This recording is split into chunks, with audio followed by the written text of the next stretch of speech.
Some wounds never heal, they just learn to live quietly in the shadows of our hearts. For Samuel Reed, grief became his only companion after burying the woman he loved more than life itself. For 7 years, he's lived alone in his Wyoming mountain cabin, speaking to no one and trusting even less. The harsh winter of 1880 suits him fine, the cold matches what's left of his soul. But tonight, everything changes when a desperate knock breaks his silence. A young woman named Beth stands at his door, barefoot in the snow, her eyes filled with terror. "Can I stay just tonight?" she whispers. Samuel knows he should turn her away. He's forgotten how to care for anyone. But something in her voice reminds him of what it felt like to be human. Will this broken mountain man find the strength to help her? Or will his fear of losing someone again keep his door and his heart forever closed? Before we jump back in, tell us where you're tuning in from, and if this story touches you, make sure you're subscribed, because tomorrow I've saved something extra special for you. The wind howled across the Wyoming territory like a living thing, carrying with it the promise of another brutal night. Samuel Reed stood frozen in his doorway, the warmth of his cabin bleeding out into the February darkness as he stared at the trembling figure before him. Snow swirled between them, and for a moment that stretched like eternity, neither moved. The woman, barely more than a girl, really clutched her thin shawl against the wind. Her feet were bare, he noticed with alarm, already turning blue against the white ground. Dark hair whipped across a face pale with cold, and something deeper fear that had carved itself into the very bones of her. "Please," she whispered again, her voice nearly lost in the storm. "I won't cause trouble. I just need—" Samuel's weathered hand tightened on the doorframe. 7 years. 7 years since another human being had stood on his threshold. 7 years since he'd heard a voice other than his own echo off these log walls. The wedding ring on his left hand seemed to burn against his skin, a circle of gold that had become his anchor to a past that would never return. Margaret. Even now, with this stranger shivering before him, his wife's memory rose unbidden. Margaret, with her gentle smile and capable hands, the way she'd hum while kneading bread, how she'd brush her auburn hair by lamplight. Margaret, who died in these very mountains when the fever took her, leaving Samuel with nothing but graves to tend and memories that cut deeper than any Wyoming winter.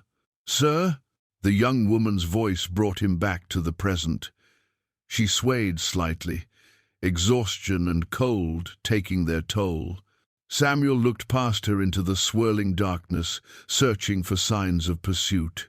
"You alone?" She nodded quickly. "Yes. I ran. I've been walking since dawn." Since dawn, in this weather, on bare feet. Samuel's jaw tightened as he calculated the distance from the nearest settlement. 15 miles, maybe 20, depending on which direction she'd come from. No one should have survived such a journey, yet here she stood. "Who's after you?" His voice came out rougher than intended, rusty from disuse. The question made her flinch, and Samuel saw her glance nervously over her shoulder. "A man named Jeremiah Blackwood. Her voice broke. "My father owed him money. Made an arrangement." Samuel knew the name. Blackwood owned considerable land south of here, had a reputation for being hard on both his workers and his wives. 2 previous wives, if memory served, both dead before their time. The arrangement she spoke of could only mean one thing: marriage debt, Samuel said, not making it a question. She nodded miserably. "I was supposed to marry him tomorrow. When I saw him looking at me, the way he smiled." She shuddered. I couldn't do it." Something shifted in Samuel's chest, a feeling he'd thought, buried with Margaret. "This girl, Beth," she'd called herself reminded him of a young deer he'd once found caught in a trap. The same wide eyes, the same desperate need for sanctuary. Margaret's apron still hung on the wooden peg beside the door, untouched for 7 years. In the early days after her death, Samuel had convinced himself he was preserving something sacred. Now, looking at this shivering stranger, he wondered if he'd simply been afraid to live. "How old are you?" he asked. 28, she replied, then added quickly, "I know I look younger. People always say, you don't need to explain yourself." Samuel stepped back, decision made before his conscious mind caught up. "Come in." The relief that washed over her face was immediate and overwhelming. She stumbled forward, and Samuel caught her elbow to steady her. Her skin was ice-cold through the thin fabric of her dress. "Thank you," she breathed. "I promise I'll leave as soon as—" "Sit," Samuel commanded, guiding her to the chair beside his fireplace. The cabin felt suddenly smaller with another person in it. He'd grown accustomed to moving through the space like a ghost, everything positioned exactly where he expected it. Now he found himself acutely aware of every detail. The unwashed dishes in his wash basin, the newspapers stacked beside his bed, the spare room that had once been intended for children who never came. Beth sank into the chair with a soft sigh, holding her hands toward the fire. Samuel knelt and examined her feet with the practiced eye of a man who doctored both animals and humans. Frostbite was setting in, but not beyond treatment. "I'll need to warm these slowly," he said, already moving toward the kitchen area. "Too fast, and you'll lose feeling permanent-like." As he prepared a basin of lukewarm water, Samuel found himself stealing glances at his unexpected guest. In the firelight, she looked less like the desperate creature who'd appeared at his door, and more like what she probably was under normal circumstances, a capable young woman with intelligent eyes and steady hands despite her trembling. "You live here alone?" she asked softly. 7 years now." Samuel set the basin beside her chair. "My wife died of fever, winter of 73. I'm sorry." The words were simple but genuine. "That must have been terrible." Samuel had grown skilled at deflecting sympathy over the years, but something in Beth's tone made him pause. She spoke like someone who understood loss, not just someone offering polite condolences. "You lost someone too," he observed. Beth nodded, carefully lowering her feet into the warm water. "My sister and my parents, though that was longer ago. Annie died just last year. Fever, like your wife." They sat in comfortable silence for a while, the only sounds the crackling fire and the wind outside. Samuel found himself studying Beth's profile in the flickering light. She had an interesting face, not conventionally beautiful perhaps, but striking. There was intelligence there, and something else. Strength maybe, though it was buried under layers of exhaustion and fear. "What's your trade?" Samuel asked eventually. "I worked as a seamstress in town, took in washing too. After Annie died, I was managing well enough on my own, but then father's debts came due." Her hands clenched in her lap. "Mr. Blackwood said he'd forgive everything if I married him." Made it sound like kindness, but it wasn't. "No." Her voice was barely audible. "He made it clear what kind of wife he expected. Quiet, obedient, available." She shuddered again. "When he looked at me, I felt like livestock being appraised." Samuel's jaw tightened. He'd seen Blackwood's previous wives in town over the years, women who'd started out bright and gradually faded into hollow-eyed shadows of themselves. Both had died young, officially from illness, but under circumstances that raised questions no one seemed willing to ask. "You were right to run," he said simply. Beth looked up at him with surprise, as if she'd expected judgment rather than support. "Most folks think a woman should be grateful for any husband willing to take her. Most folks haven't seen what I've seen." Samuel stood and moved to his small kitchen area. "You hungry?" "I don't want to impose. When's the last time you ate?" Beth considered this. "Yesterday morning, I think. Maybe the morning before. Time gets mixed up when you're walking." Samuel pulled dried venison and hardtack from his stores, along with preserved vegetables from the root cellar beneath the cabin floor. As he worked, he found himself remembering the rhythm of cooking for two. The way Margaret had always insisted on proper meals, even when money was tight. "Tell me about this place," Beth said, her voice stronger now that warmth was returning to her body. "Built it myself, mostly. Started in 71, year after Margaret and I married. We were going to run cattle, maybe some sheep." Samuel's hands moved automatically as he prepared their simple meal.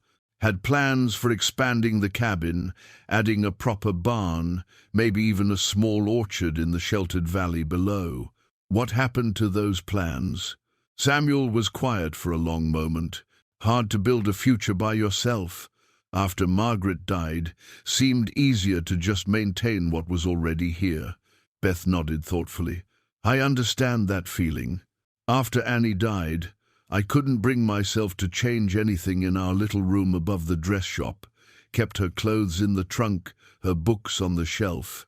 Like maybe if I left everything the same, she might come back." "Did it help?" "No." Beth's smile was sad but honest. "Just made the room feel like a museum instead of a home." They shared the meal in companionable quiet, Beth eating with the careful restraint of someone who'd gone too long without food but didn't want to appear desperate. Samuel found himself watching her hands as she broke apart the hardtack, neat, efficient movements that spoke of years of careful work. "The dress you're wearing," he said eventually. "It's torn." Beth looked down at the hem of her brown wool dress, where the fabric had caught and ripped during her flight. "I grabbed what I could. Didn't have time to pack properly. Margaret was about your size. Her clothes are still." Samuel stopped, the words catching in his throat. For 7 years, her dresses had hung untouched in the wardrobe, another shrine to his inability to move forward. "I couldn't take her things," Beth said gently. "That wouldn't be right." But Samuel was already moving toward the bedroom, driven by an impulse he didn't fully understand. Margaret's clothes hung exactly where she'd left them, still carrying the faint scent of the lavender sachets she'd made. His fingers touched a simple blue wool dress, one she'd worn for everyday work around their small ranch. Margaret had been generous with everything she owned. She'd given clothes to neighbors in need, shared food with struggling families, opened their home to anyone who needed shelter. Keeping her belongings locked away wasn't honoring her memory, it was denying everything she'd stood for. Samuel returned to the main room carrying the blue dress. "She would have wanted you to have this," he said, offering it to Beth. "Margaret never could stand to see someone in need."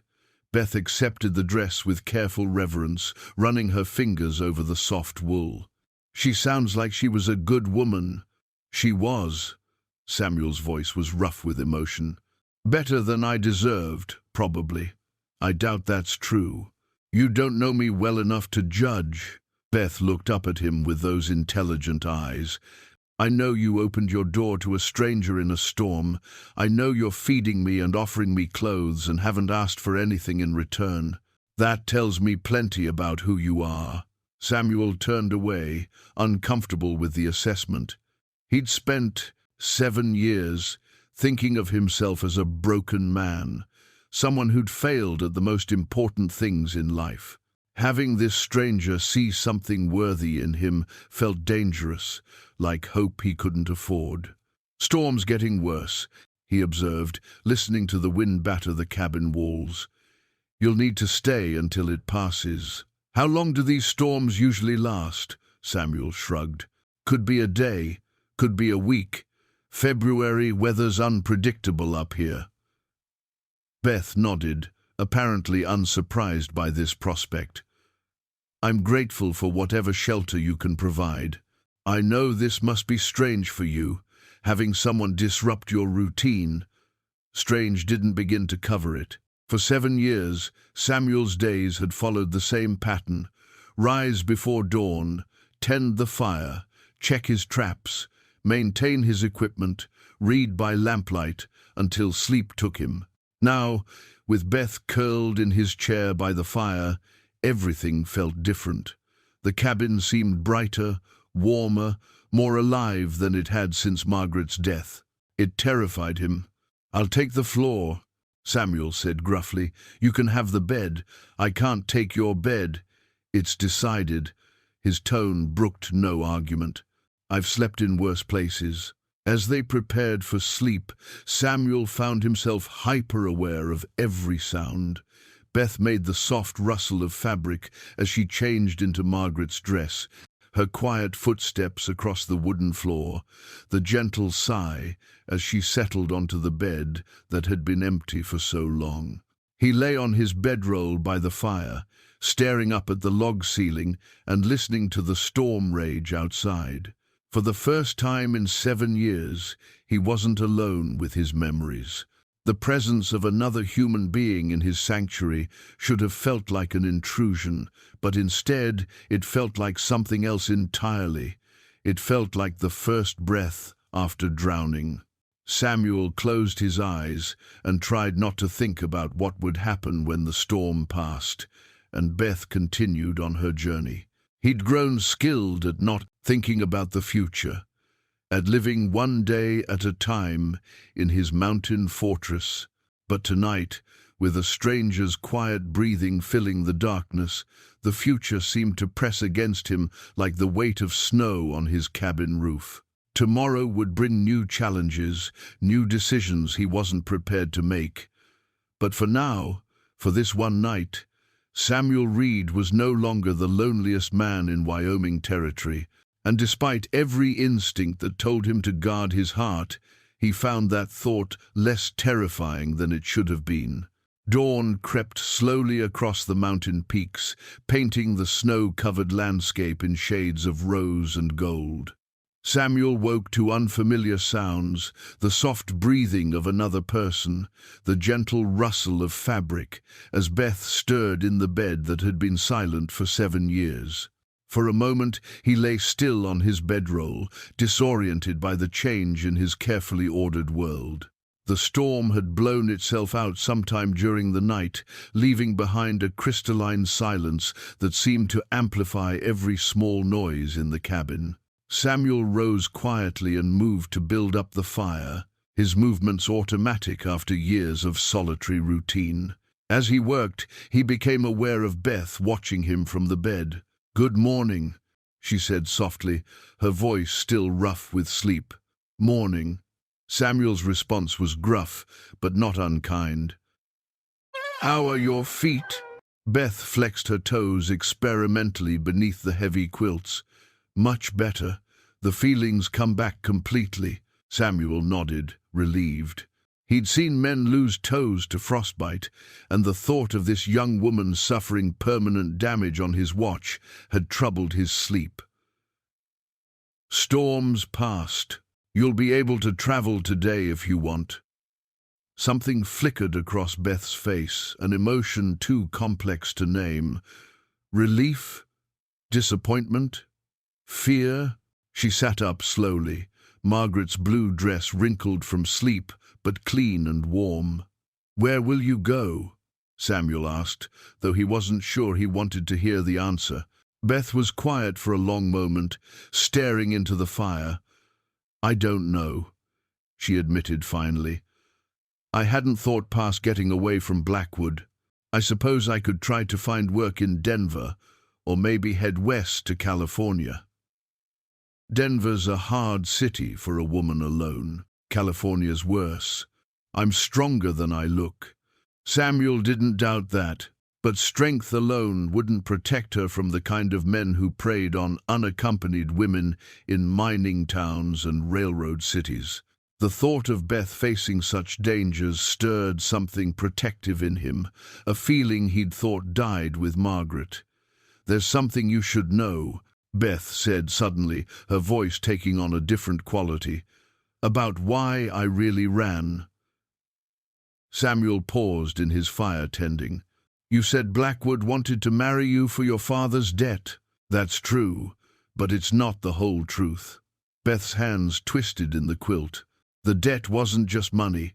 My father, he was a gambling man, lost everything we had and more. When he died, Blackwood came to collect, but there was nothing left except—" She swallowed hard. "Except me." Samuel's jaw tightened. "A marriage contract, signed and witnessed, legal in territorial court." Beth's voice was barely above a whisper. "I tried to fight it, went to the sheriff, even spoke to the circuit judge when he came through town. They all said the same thing: a debt is a debt, and a father has the right to arrange his daughter's marriage." The implications hit Samuel like a physical blow. Beth wasn't just a runaway bride. She was technically fleeing a legal obligation. If Blackwood wanted to pursue the matter, he could have her arrested and brought back by force. "Show me," Samuel said. Beth looked confused. "Show you what?" "The contract. You must have seen it." With obvious reluctance, Beth reached into the small bundle of belongings she'd carried with her. From between the folds of her torn dress, she produced a folded paper, yellowed with age and handling. Samuel took it and moved closer to the window to read by the morning light. The document was everything he'd feared, and worse. Not only did it legally bind Beth to marry Jeremiah Blackwood, but it included clauses about her conduct, her duties, and even her right to leave the marriage. It read more like a bill of sale than a wedding contract. "My father was drunk when he signed it," Beth said quietly. "Blackwood had been buying him drinks all evening, lending him money for more gambling. By the time they drew up this agreement, Papa would have signed anything."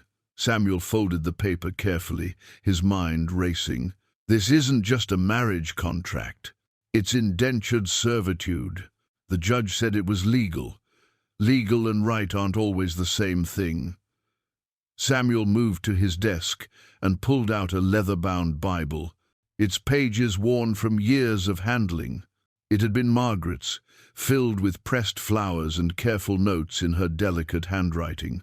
"You said you tried to fight this in court. What exactly did you tell them?" "That I didn't consent to the marriage, that I was barely 18 when my father signed the contract, and I'd had no say in the matter." Beth's voice grew bitter. "The judge said a woman's consent wasn't required if her father had given permission legally." Samuel opened the Bible. Not to read scripture, but to study the pressed flowers Margaret had preserved between its pages.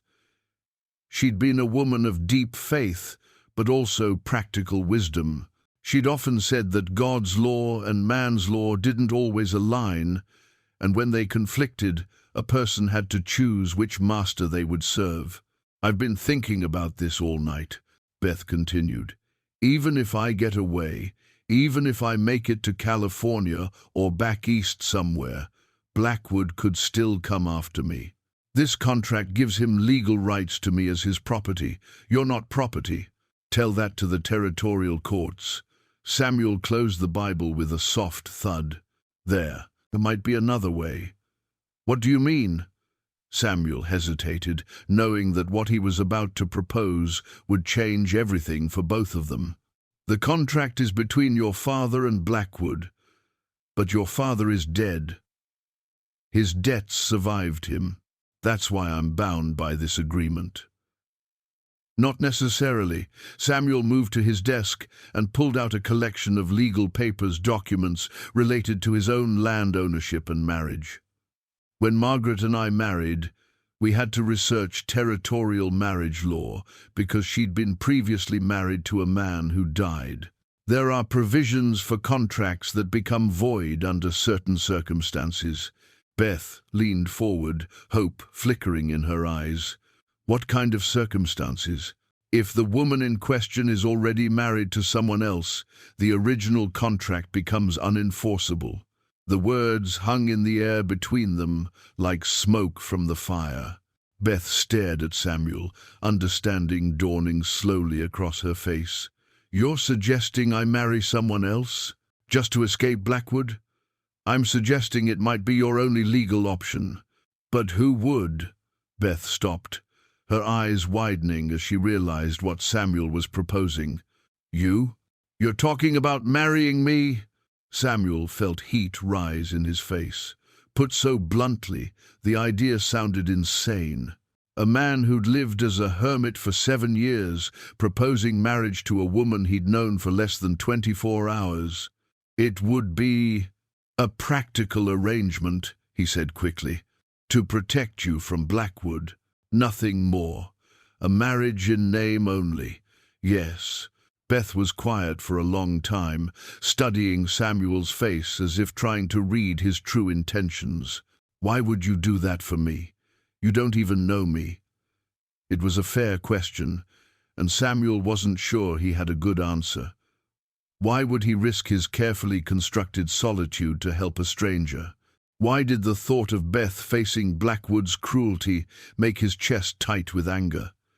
"Maybe because someone should have. It helped Margaret when she needed it," he said finally. "Before I knew her, she was married to a man who treated her badly. No one stood up for her then. Maybe it's time someone stood up for you. This would change your whole life. You've been alone here for 7 years. You've built this place to be your sanctuary. And you need sanctuary more than I need solitude." Beth stood and moved to the window, looking out at the snow-covered landscape that stretched endlessly toward the horizon. "If we did this, if we married, what would you expect from me? Nothing you're not willing to give. You could stay here, help with the work if you wanted, or you could leave once you felt safe. The marriage would give you legal protection, but it wouldn't make you my property the way Blackwood's contract would. And you? What would you get out of this arrangement?" Samuel considered the question. What would he get? Company, certainly, someone to share the work of maintaining the homestead. But there was something else, something he was afraid to name. For the first time in 7 years, he felt useful again, needed. The prospect of helping Beth escape her situation had awakened something in him that he'd thought permanently buried. "Maybe a chance to be something other than a lonely old hermit," he said honestly. Beth turned from the window to face him. "You're not old. You can't be much past 50, 52, old enough to know what loneliness does to a man.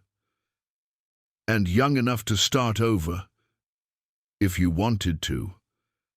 They looked at each other across the small cabin, both aware that they stood at a crossroads that would determine the course of their lives.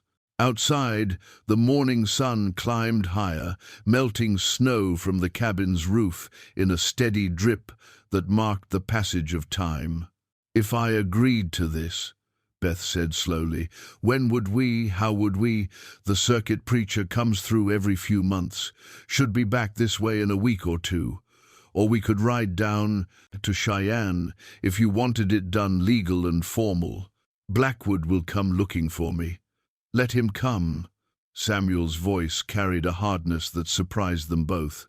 "This is my land, and I defend what's mine. You'd fight him? Risk your life for someone you barely know?"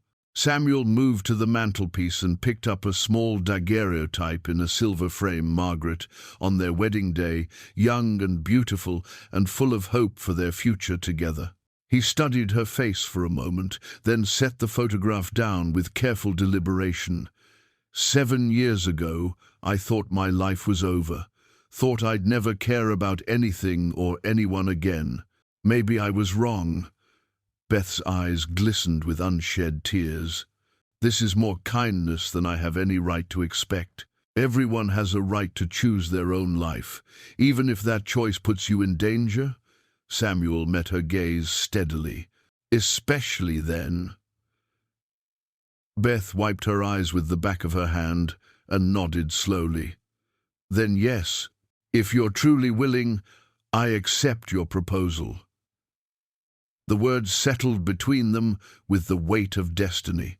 In the space of a single conversation, two lonely people had decided to bind their lives together, not for love, but for something equally powerful, the chance at freedom and the possibility of redemption. Samuel felt something shift in his chest, like ice cracking on a frozen river. For 7 years, he'd existed in a state of suspended animation, neither fully alive nor completely dead. Now, with Beth's acceptance, he felt the first stirrings of something that might eventually become hope. "Then it's settled," he said simply. "We'll be married." Outside, the wind picked up again, carrying with it the promise of more storms to come. But inside the cabin, warmth and light pushed back against the cold, and two damaged souls began the careful work of learning to trust again. The first full day of their engagement unfolded with a careful awkwardness that neither Samuel nor Beth had anticipated. The morning's momentous decision seemed to hang in the air between them like morning mist, present but intangible, coloring every interaction with new weight and meaning. Samuel stood at his kitchen counter, slicing salt pork for breakfast, acutely aware of Beth moving quietly around the cabin behind him. She'd made the bed with military precision, folded her few belongings into neat piles, and now seemed to be studying the space as if seeing it for the first time, which, in a way, she was. Yesterday she'd been a desperate stranger seeking shelter. Today she was his intended wife, and the transformation required a complete recalibration of how they related to each other and the space they now shared. "I don't want to disrupt your routine," Beth said softly, settling into the chair by the fire. "I know you've built a life here that works for you." Samuel paused in his slicing, his routine. For 7 years, his days had followed the same predictable pattern. Wake before dawn, check the fire, prepare a simple breakfast, tend to his few animals, check his traps, maintain his equipment, read by lamplight until exhaustion claimed him. It was a life designed for survival, not happiness, a careful construction meant to fill time without requiring too much thought or feeling. "Routines can change," he said, though the words felt foreign in his mouth. "But they don't have to change completely." Beth's voice carried a note of careful diplomacy. "I could learn your ways, help with the work without getting in the way." Samuel turned to face her, the hunting rifle mounted above the fireplace, catching his eye. The weapon had been his constant companion for 7 years, a tool of protection and provision that represented his complete self-reliance. Now, looking at Beth sitting beneath it, he wondered if protection might mean something different than it had when he lived alone. "What kind of work did you do before?" he asked. "Besides sewing, everything," Beth replied with a small smile. "When you're supporting yourself and a sick sister, you learn quickly. I took in washing, mended clothes, cleaned houses, helped with harvests, even assisted the doctor when he needed an extra pair of hands. You know medicine? Some. Enough to treat cuts and fevers, set simple bones, assist with births." Beth's hands moved as she spoke, demonstrating the motions of wrapping bandages or checking pulse points. "My mother taught me before she died, said it was important for women to know how to care for people."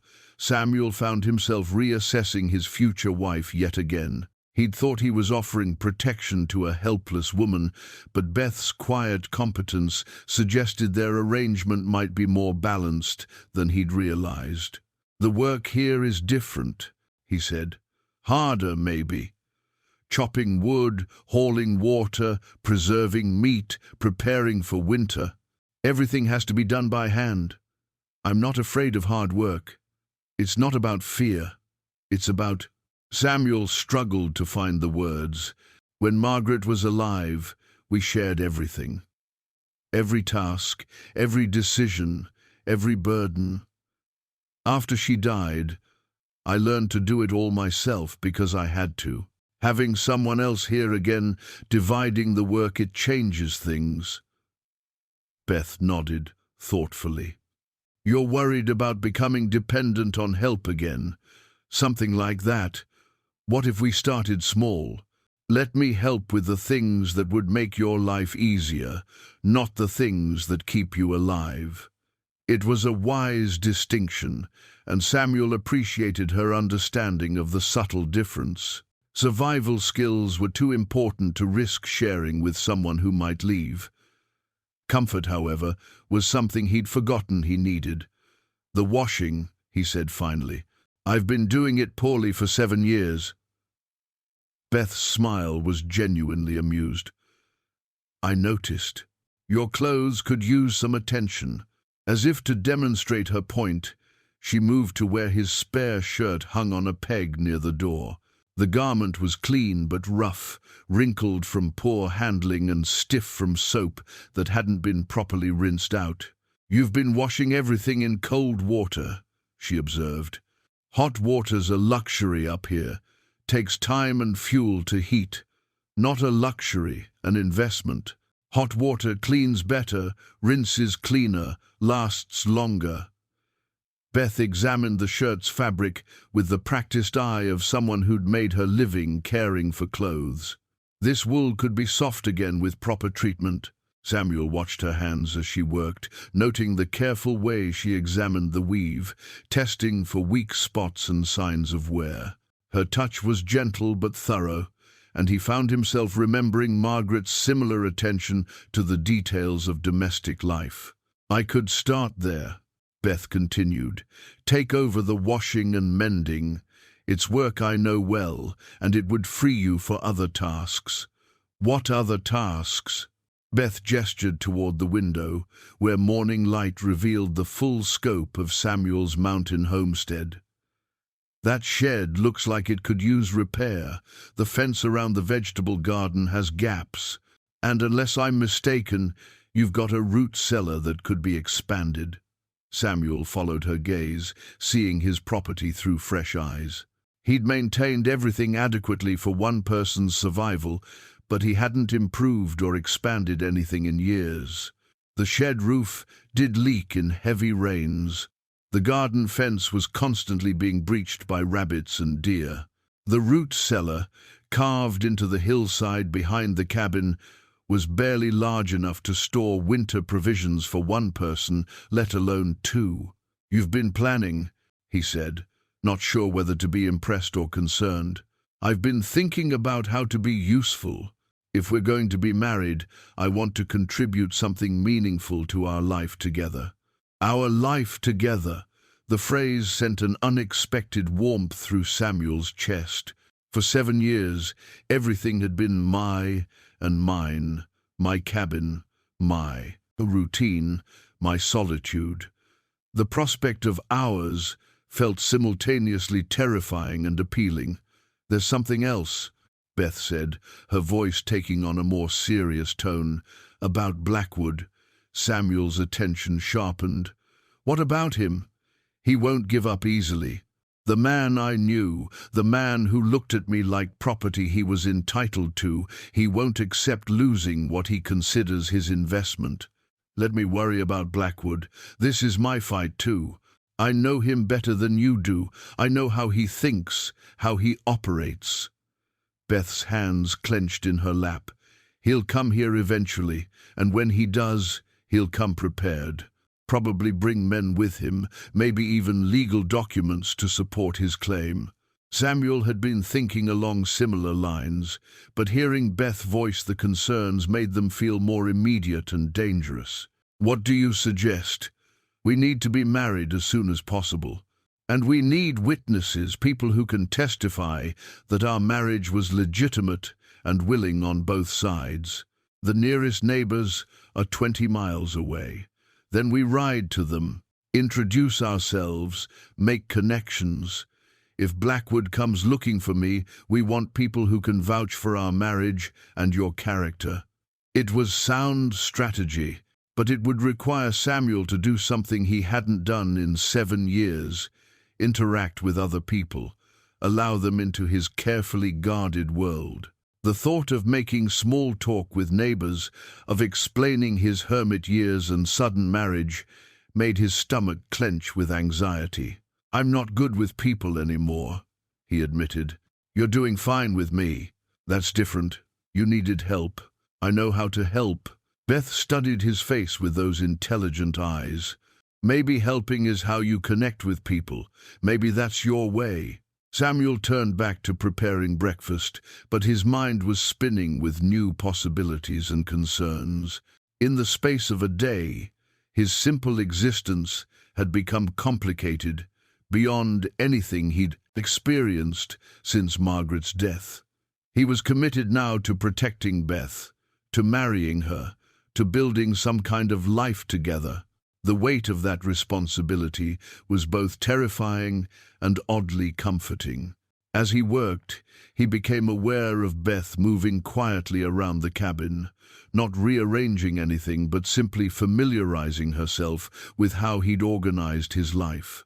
She touched things gently, the stack of books beside his bed, the tools hanging on their pegs, the simple dishes in his wash basin, as if learning to read the story of his solitary years. "You're a careful man," she observed. "Everything has its place. When you live alone, order becomes important. Can't afford to lose things or waste time looking for them." "I understand that. After Annie died, I became very particular about how I arranged our room. Control over small things when you can't control the big things."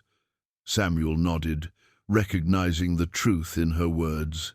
His obsessive organization had been less about efficiency and more about creating the illusion of control in a world that had proven devastatingly unpredictable. "That might need to change some," he said, "if we're sharing the space. Not change, expand. We'll find a way to organize things that works for both of us." The simple confidence in her voice surprised him. Beth spoke as if their success was a foregone conclusion, as if two damaged people could indeed build something functional and meaningful together. Samuel wanted to believe her, but 7 years of solitude had made him cautious about hope. Still, as morning turned toward midday and they worked together to prepare a simple meal, Samuel found himself noticing how naturally Beth moved through his space, how easily she anticipated his needs, how her presence seemed to bring a warmth to the cabin that had nothing to do with the fire. Perhaps, he thought, some changes were worth the risk. 3 days into their engagement, Samuel woke to the sound of Beth humming softly as she worked by the fire. The melody was unfamiliar but comforting, a gentle counterpoint to the familiar crackle of burning wood. For a moment, he lay still on his bedroll, listening to the first music his cabin had heard in 7 years. The storm that had brought Beth to his door had been followed by 2 more days of intermittent snow, providing a natural excuse for them both to remain sequestered in the mountain sanctuary. Samuel told himself he was simply being practical. The trails were dangerous, and Beth needed time to recover from her ordeal. But truthfully, he wasn't ready to face the outside world and the complications it would bring to their fragile arrangement. "Good morning," Beth said without turning from her work at the stove. She'd risen early and was already preparing breakfast, her movements efficient and quiet. "You don't have to cook for me," Samuel said, sitting up and running a hand through his graying hair. "I want to." Beth glanced over her shoulder with a small smile. "Besides, I'm a better cook than you are." It was true, though Samuel would never have admitted it aloud. In just 3 days, Beth had transformed his simple meals into something approaching actual cuisine. She'd found forgotten spices in his stores, combined ingredients in ways he'd never considered, and somehow made even salt, pork, and hardtack taste like a feast. Samuel rose and moved to the window, checking the sky out of habit, clear and cold, with the pale blue clarity that promised a beautiful winter day. The kind of day perfect for riding down to visit the Hendersons, his nearest neighbors, or making the longer journey to town for supplies and gossip. The kind of day he'd been avoiding for 3 days running. "The weather's clearing," Beth observed, following his gaze. "Might be a good day to make those visits we discussed." Samuel's jaw tightened almost imperceptibly. Roads might still be difficult, or they might be fine. Beth's tone was gentle, but persistent. "Samuel, we can't hide up here forever. If we're going to make this work, if we're going to protect what we're building, people need to know about us." She was right, of course. Samuel had been telling himself he was being cautious, but the truth was simpler and more shameful. He was afraid. Afraid of explaining his 7 years of isolation, afraid of subjecting Beth to curious stares and whispered speculation, afraid of opening their private world to outside judgment. "What will we tell them?" he asked. "The truth, that we met, we fell in love, and we're getting married." Beth paused in her cooking to look at him directly. "Or as much of the truth as they need to know." Samuel appreciated her diplomatic phrasing. Their neighbors didn't need to know about marriage contracts and forced arrangements. They didn't need to know that Samuel and Beth had known each other for less than a week. What mattered was establishing their relationship as legitimate and willing. "The Hendersons will ask questions," Samuel warned. "Mary Henderson is the biggest gossip in 3 counties. Good. Let her gossip about our romance, instead of wondering why a strange woman is living in your cabin." Beth turned back to the stove, but Samuel caught the tension in her shoulders. Despite her calm words, she was nervous too. The prospect of meeting his neighbors, of stepping into the social world she'd fled from, clearly worried her. "They're good people," Samuel said, surprising himself with the reassurance. "The Hendersons, they were kind to Margaret and me when we first settled here. They'll be kind to you too. Even when they learn I'm marrying the hermit of the mountains, especially then. Mary's always said I needed a wife to civilize me." Beth's laugh was genuine and warm. "Well, I'll do my best not to disappoint her expectations." As they prepared for their first venture into the wider world, Samuel found himself paying attention to details he'd ignored for years. How did his clothes look? Did his hair need cutting? What would people see when they looked at him and Beth together? The woman who emerged from his cabin that morning bore little resemblance to the desperate fugitive who'd arrived 3 days earlier.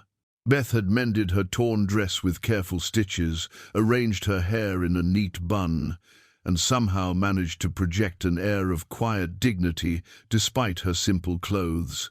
She looked, Samuel realized, like exactly the kind of woman a reformed hermit might fall in love with, capable, pretty in an understated way, and possessed of the kind of inner strength that attracted good men. "How do I look?" she asked, smoothing her skirts nervously. "Like a woman worth waiting 7 years for," Samuel replied, then immediately felt heat rise in his face at his own boldness.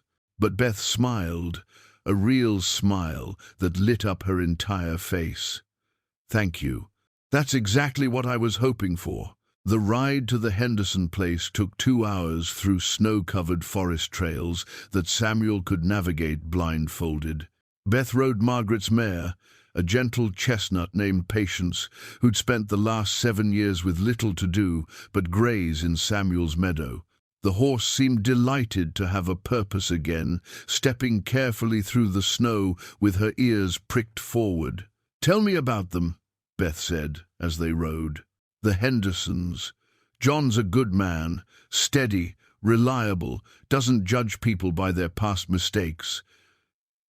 Mary's... Samuel paused, searching for diplomatic words. Mary's got opinions about everything, but her heart's in the right place. They have 3 children, all grown now, and moved away. Mary misses having people to take care of. She'll want to take care of me, probably. Is that all right with you? Beth considered this. I think I'd like that. It's been a long time since anyone wanted to take care of me. The Henderson homestead appeared through the trees like something from a storybook, a neat log house, with smoke rising from the chimney, outbuildings arranged in precise order, and the kind of tidy prosperity that spoke of years of hard work and careful planning. It was everything Samuel's place could be if he'd had the motivation to build rather than simply maintain. Mary Henderson must have spotted them coming, because she appeared on the front porch before they'd even dismounted, wiping her hands on her apron and calling for her husband. "Samuel Reed!" she exclaimed, genuine pleasure evident in her voice. "As I live and breathe! John, come out here. Samuel's finally come calling, and he's brought company." Beth dismounted gracefully and stood beside. Patience, her hands folded calmly in front of her, despite what Samuel could see was considerable nervousness. She looked, he thought, like a woman perfectly capable of holding her own in any social situation. John Henderson emerged from the barn, a tall man in his 60s, with the weathered face of someone who'd spent his life working outdoors. His eyes went immediately to Beth, but his expression remained carefully neutral, the look of a man who'd learned not to jump to conclusions. "John, Mary," Samuel said, his voice rusty with disuse around other people, "I'd like you to meet Beth Morrison, my fiancée." The words hung in the cold air like visible breath. Mary's eyes widened with surprise and delight, while John's eyebrows rose nearly to his hairline. For a moment, nobody spoke. Then Mary let out a whoop of joy that probably could be heard in the next county. "A fiancé! Oh, Samuel, this is wonderful! John, did you hear? Samuel's getting married!"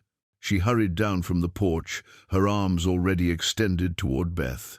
"My dear girl, what a lovely surprise! Come in, you must be frozen solid. John, help with the horses. Samuel Reed, you sly old fox, how long has this been going on?" Beth submitted to Mary's enthusiastic embrace with good grace, allowing herself to be swept up in the older woman's genuine excitement. Samuel caught her eye over Mary's shoulder and saw gratitude there, mixed with relief. The first hurdle had been cleared successfully, not long. Samuel replied honestly. "It's been sudden. The best things usually are," John said pragmatically, moving to take the horse's reins. "Love doesn't run on schedules."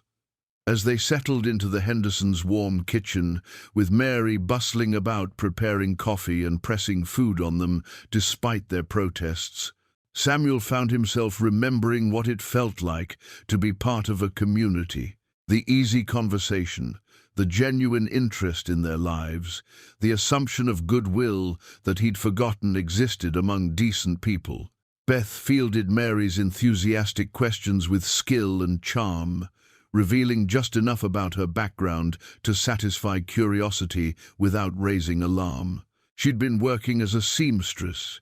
Yes, she'd met Samuel when she was traveling through the area. Yes, it had been love at first sight for both of them. No, they hadn't set a date yet, but soon. A spring wedding would be lovely, Mary declared. Though, I suppose, winter has its own charm. Nothing more romantic than a snowy mountainside ceremony. "We're hoping to have the circuit preacher perform the service," Beth said. "Something simple and quiet. Of course. Samuel's never been one for fuss and bother. But you must let me help with preparations.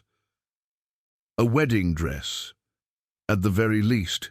I still have my grandmother's lace. It would be perfect for you." Samuel watched Beth's face carefully. knowing that accepting such kindness would be difficult for someone who'd learned to be self-sufficient. But Beth nodded gracefully, understanding that Mary's offer was more than generosity, it was acceptance, an invitation into the community that Samuel had isolated himself from for so long. "That's very kind of you, Mrs. Henderson. I'd be honored." "Mary, please, we're going to be neighbors after all." As the afternoon wore on, Samuel found himself relaxing in ways he'd forgotten were possible. The conversation flowed easily, touching on weather and local news, plans for spring planting, and gentle teasing about his years of bachelorhood. Beth fit seamlessly into the dynamic, contributing to conversations with the kind of thoughtful comments that marked her as both intelligent and well-mannered. When they finally took their leave, with promises to return soon and invitations to Sunday dinner, Samuel felt something he hadn't experienced in 7 years.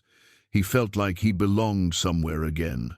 "That went well," Beth said as they rode back toward the mountain. The sun was setting, painting the snow-covered landscape in shades of rose and gold. "Better than I expected," Samuel admitted. "Mary likes you.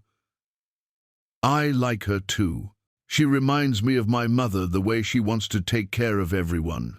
They rode in comfortable silence for a while, both lost in their own thoughts. Samuel found himself thinking about the easy way Beth had handled the afternoon, how naturally she'd stepped into the role of his intended wife. For a few hours, their arrangement had felt less like a desperate expedient and more like a genuine partnership. "Samuel?" Beth's voice was soft in the gathering dusk. "Yes, thank you. For today, for introducing me as your fiancé. She paused, searching for words. "For making me feel like I belong somewhere again." Samuel looked at her, noting the way the fading light softened her features and made her look younger, more vulnerable. "Thank you for making me remember what that feels like." As they climbed the final slope toward his cabin, Samuel realized that somewhere during the day, his mountain sanctuary had begun to feel like something else entirely. It had begun to feel like home. A week into their engagement, Samuel found himself standing in the doorway of his bedroom, staring at Margaret's music box as it sat on the small table beside the bed. The delicate wooden case, carved with roses and vines, had remained untouched since the day of her funeral.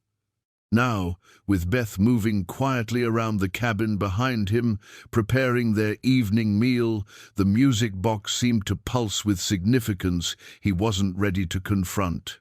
"You're thinking about her again," Beth said softly from the kitchen area.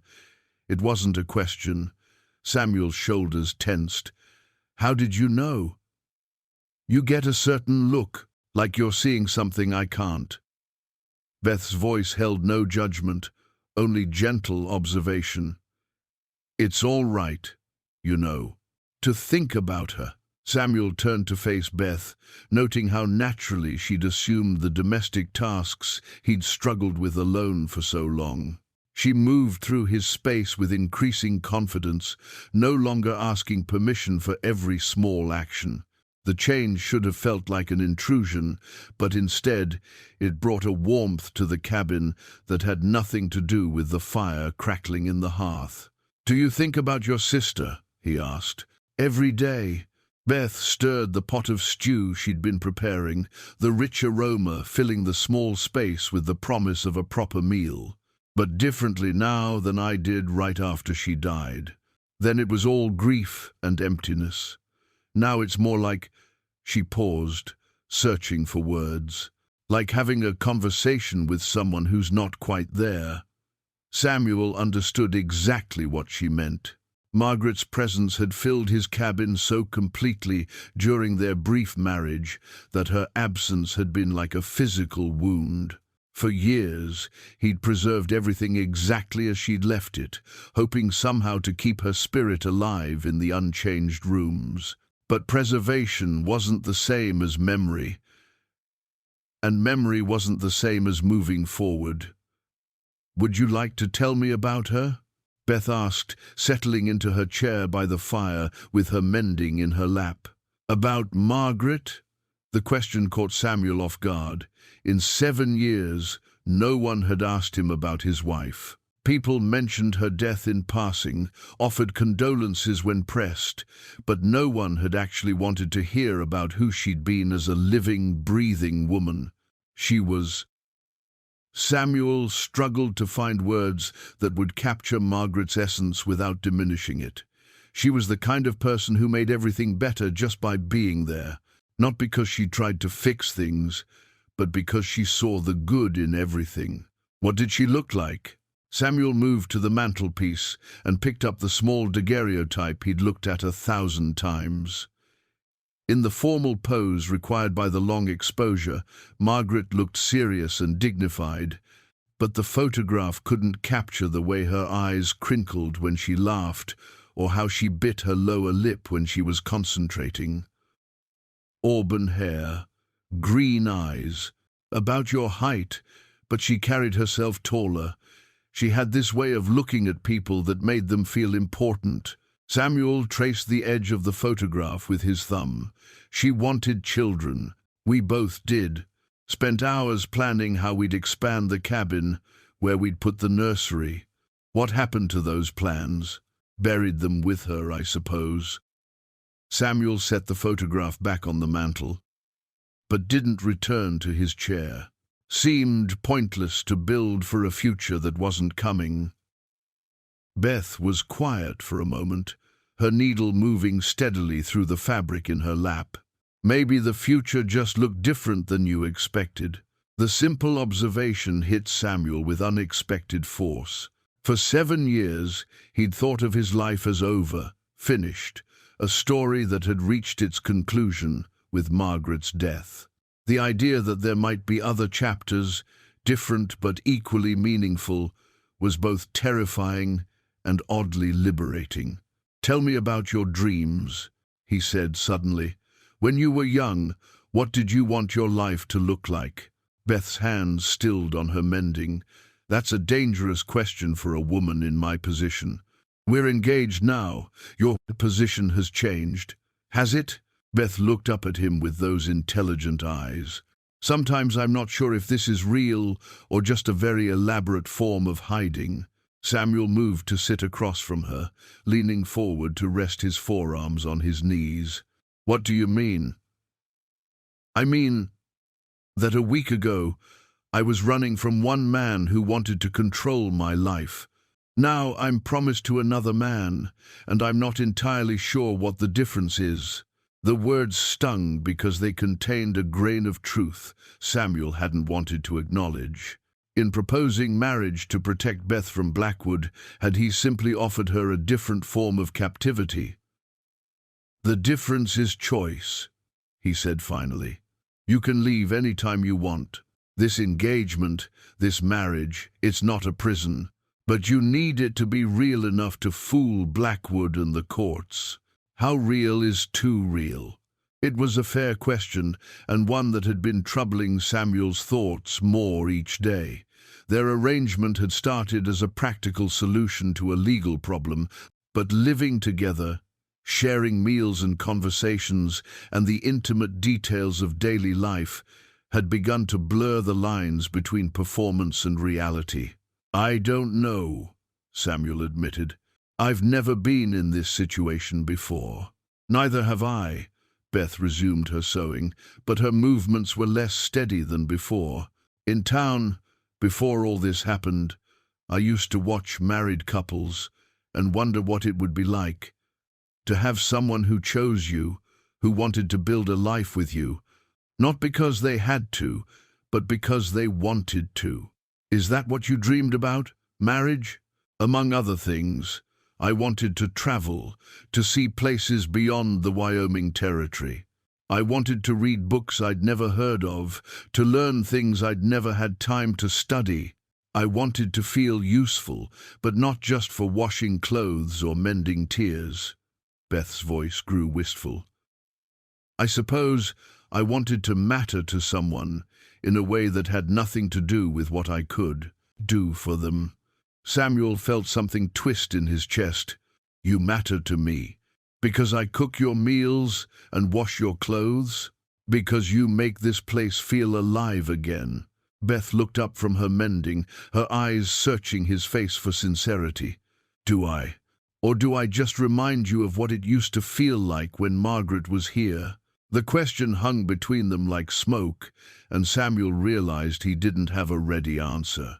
Was his growing attachment to Beth based on who she was, or simply on his desperate loneliness and her resemblance to the domestic happiness he'd lost? I don't know, he said honestly. Maybe both. Does that make it less real? I don't know either.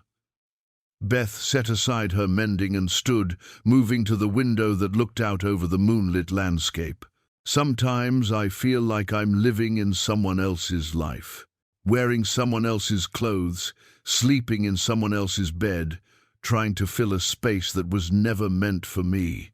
Samuel joined her at the window, close enough to feel the warmth radiating from her body, but careful not to touch. Margaret's been gone for 7 years. Whatever space she occupied, it's not the same space you're filling now.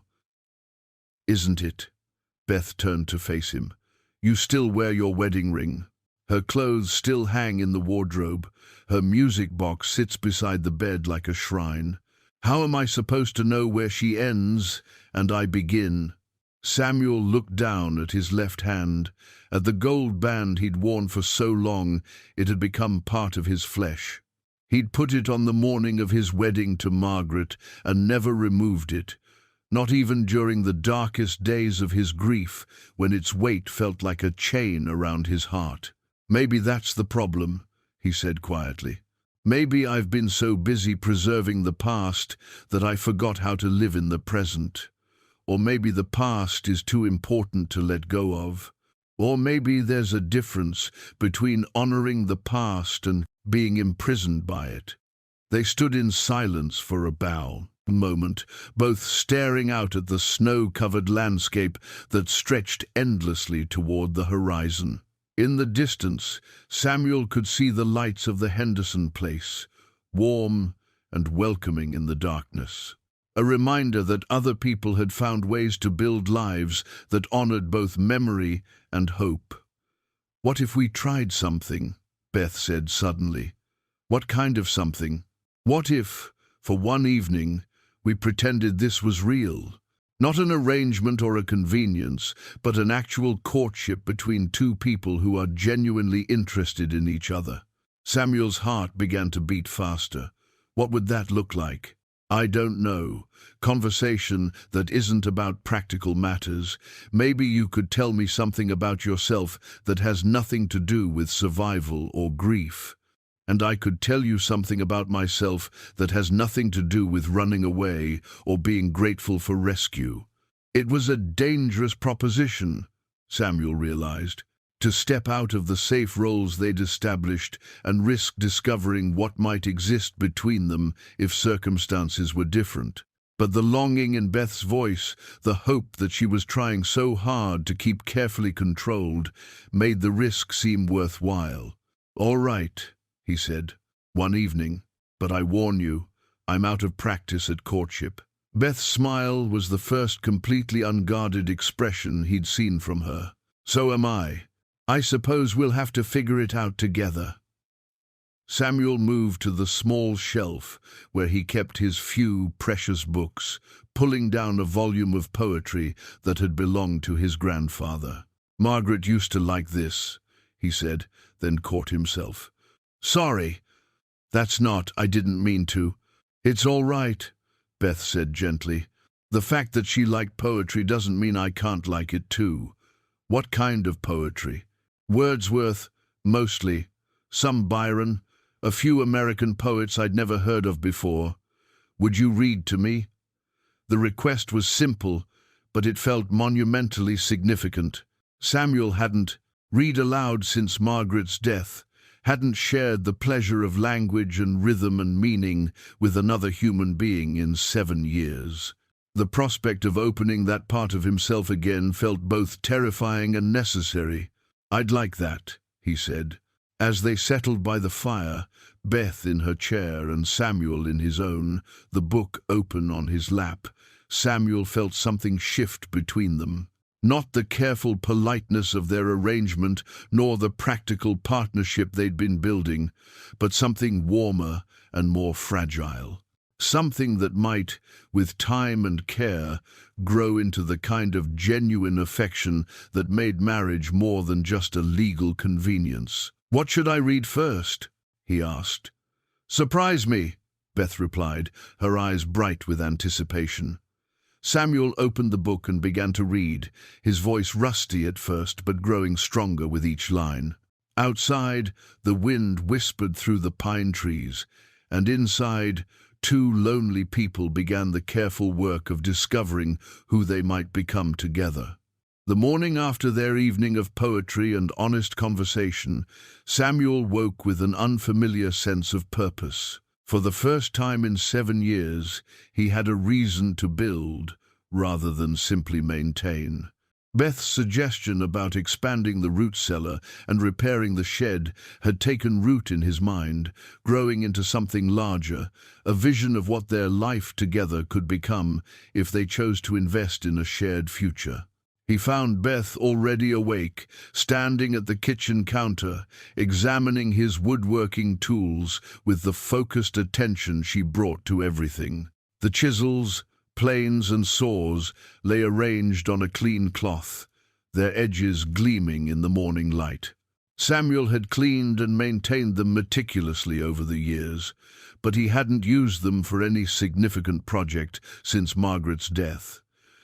"These are beautiful," Beth said, running her finger along the smooth handle of a hand plane.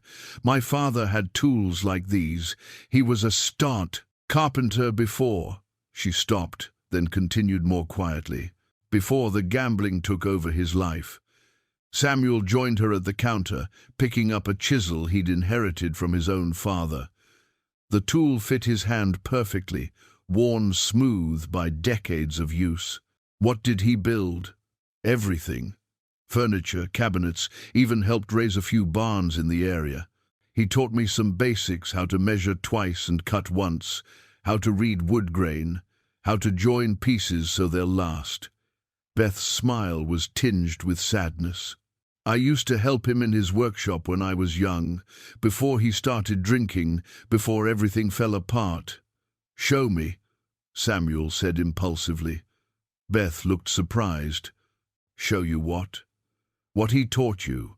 I've been thinking about that shed repair you mentioned, and the root cellar expansion. I could use help with the planning." It was partially true. Samuel had been thinking about those projects, but more than that, he wanted to see Beth's face light up the way it had when she'd spoken about her father's carpentry.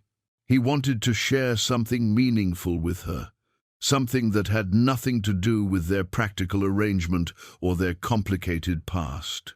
Beth picked up a measuring tape and began examining the door frame of the cabin with professional interest. "This is good work," she said, running her hands along the joints. "Whoever built this knew what they were doing." "That would be me," Samuel said with a trace of pride. "Margaret and I built most of it ourselves, with some help from John Henderson.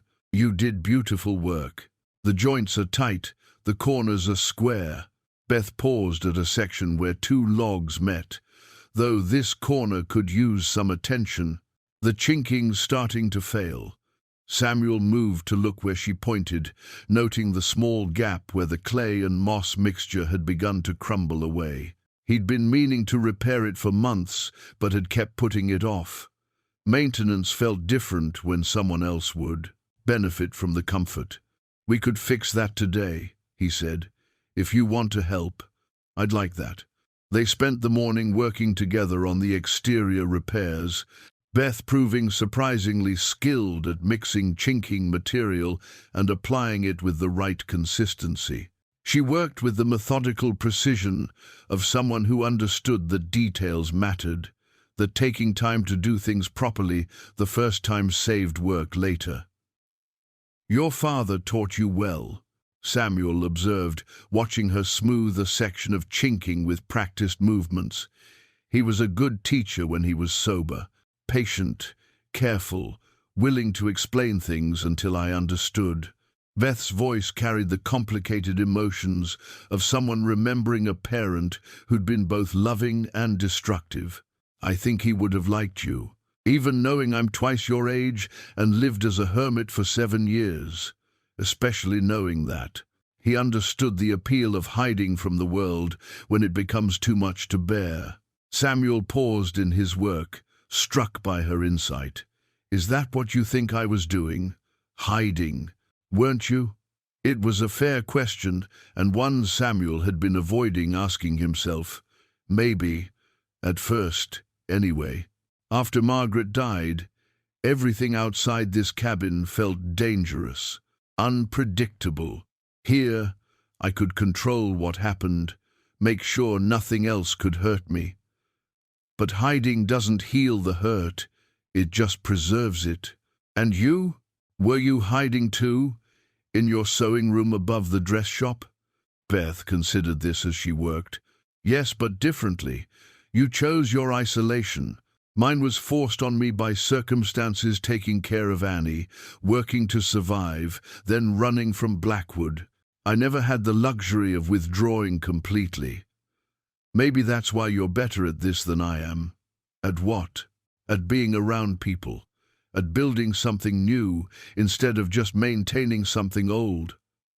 They worked in comfortable silence for a while, the rhythmic scraping of tools and the occasional murmur of conversation creating an intimacy Samuel hadn't experienced since his early days with Margaret.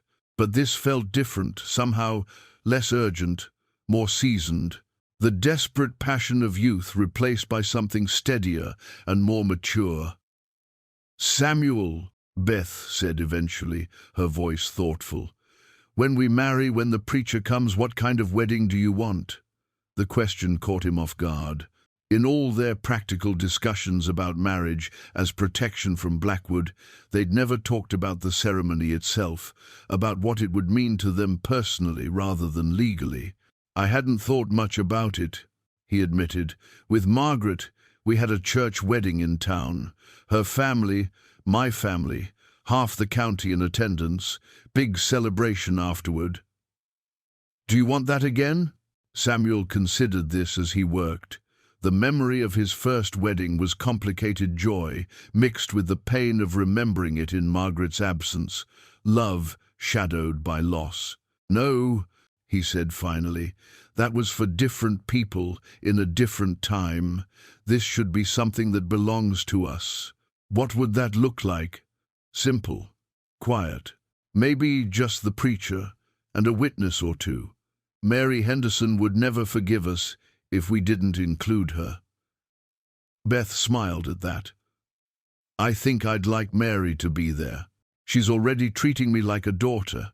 She lost her own daughters, young one to fever, one to childbirth complications. Having you to fuss over means a lot to her. And you? Does having someone to fuss over mean something to you too?" Samuel stopped working and looked at Beth directly. She was watching him with those intelligent eyes, not pushing for an answer, but clearly hoping for honesty. "Yes," he said simply. "It does." The admission hung between them like morning mist, present but fragile. Samuel found himself thinking about the small changes Beth had brought to his life, the way she hummed while she worked, how she organized his books by subject rather than size, the careful way she mended not just torn fabric, but tears in the very fabric of his daily existence. "There's something I need to tell you," Beth said, her voice taking on a more serious tone. Samuel's chest tightened with sudden anxiety. "What?" "Yesterday, when we went to the Hendersons, Mary mentioned that the circuit preacher is expected next week. She suggested we might want to speak with him about performing our ceremony. That's good news. It means we need to make a decision. about whether this marriage is still just a practical arrangement or whether it's becoming something more. Samuel set down his tools and faced Beth fully. What do you think it's becoming? I think it's becoming real, whether we intended it to or not, whether it's wise or not, whether we're ready for it or not. Beth's voice was steady, but Samuel could see the vulnerability in her eyes. I think we're both pretending this is just convenience when it stopped being convenient the moment we started caring about each other. Are you saying you care about me? I'm saying I care about us, about what we're building here, about the way you read poetry with your whole heart, and the way you look at me like I'm someone worth protecting, and the way this cabin feels like home when we're both in it. Samuel felt something tight in his chest begin to loosen. I care about us too. More than I expected to, more than I thought I could after Margaret. So what do we do with that? We be honest about it. We stop pretending this is just a business arrangement and acknowledge that somewhere along the way it became a courtship. Beth's smile was radiant. I'd like that. I'd like to court you properly, Samuel Reed. To learn what kind of husband you might be when you're not just trying to save someone. And I'd like to learn what kind of wife you might be when you're not just running from someone. They returned to their work with a new energy, the simple repairs taking on the quality of nest building. Samuel found himself paying attention to details that hadn't mattered when he was just maintaining, making sure the chinking was not just functional but attractive, taking extra care with the smoothness of the surfaces. Beth would touch daily. Tell me about the furniture you want to build, Beth said as they worked. For our home. Our home. The phrase sent warmth through Samuel's chest. A proper dining table for one thing, something large enough for guests. Guests? The Hendersons, for Sunday dinners. Maybe other neighbors. Maybe... Samuel paused, then continued with careful hope. Maybe family. Someday. Beth's hands stilled on her work. What kind of family? Whatever kind we choose to build. Children, if we're blessed with them. Neighbors who become like family. People who need a place to belong. Like I needed a place to belong. Like we both needed a place to belong. As the day wore on, Samuel found himself thinking about the future in ways he hadn't allowed himself to consider in 7 years. Not the careful, limited future of a man simply trying to survive until his next meal, but the expansive future of someone who had reasons to plan and build and hope. That evening, as they sat by the fire sharing another simple meal that Beth had somehow transformed into something special, Samuel reached across the small table and took her hand. Her fingers were work-roughened but gentle, capable of both delicate sewing and sturdy repairs. When the preacher comes, he said quietly, I want to marry you because I choose you. Not because of Blackwood or contracts or legal protection, but because I want to build a life with you. Beth's eyes glistened with unshed tears. Even knowing it might not be the grand passion you had with Margaret, maybe it doesn't need to be. Maybe it can be something different but equally valuable. Something built on choice and respect and shared work. And affection? Samuel squeezed her hand gently. Definitely affection. Then yes, Samuel Reed, when the preacher comes, I'll marry you because I choose you too. Outside, the wind whispered through the pine trees, and inside, two people who had found each other by accident began the intentional work of building something that might last a lifetime. The sound of approaching horses shattered the peaceful morning like gunshots through glass. Samuel looked up from the fence post he was setting, his entire body going rigid with alertness.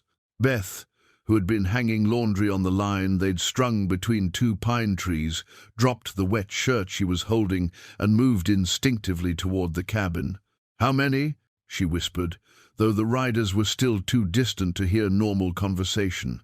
Samuel shielded his eyes against the morning sun, counting the dark shapes picking their way up the mountain trail. 4, maybe 5. Beth's face went pale. It has to be. Samuel was already moving toward the cabin, his mind shifting into the careful calculations of a man who'd learned to survive by thinking 3 steps ahead of trouble. Get inside. Stay away from the windows. Samuel, now Beth. She obeyed without further argument, understanding that this wasn't the time for discussion. Samuel followed her into the cabin, moving immediately to the gun rack mounted above the fireplace. His rifles were clean and ready, as they always were, but he'd hoped never to need them for anything more dangerous than hunting deer. The riders crested the final rise as Samuel positioned himself at the window with the best view of the approach. Even at a distance, he recognized Jeremiah Blackwood's bulky frame and confident posture. The man rode like someone accustomed to owning everything he could see, his 3 companions flanking him in a formation that spoke of practiced intimidation. But it was the 5th rider that made Samuel's blood run cold. A tall man in a dark coat, wearing the unmistakable badge of a territorial sheriff. They brought the law, Samuel said grimly. Beth pressed herself against the wall beside the window, staying out of sight but close enough to hear.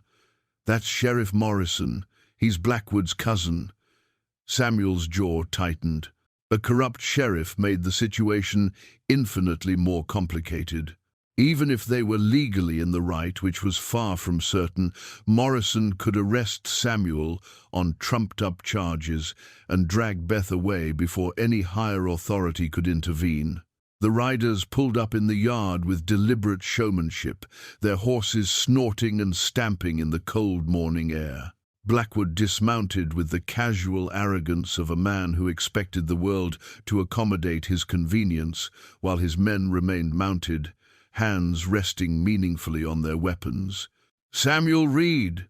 Blackwood called out, his voice carrying the false joviality of a predator playing with its prey.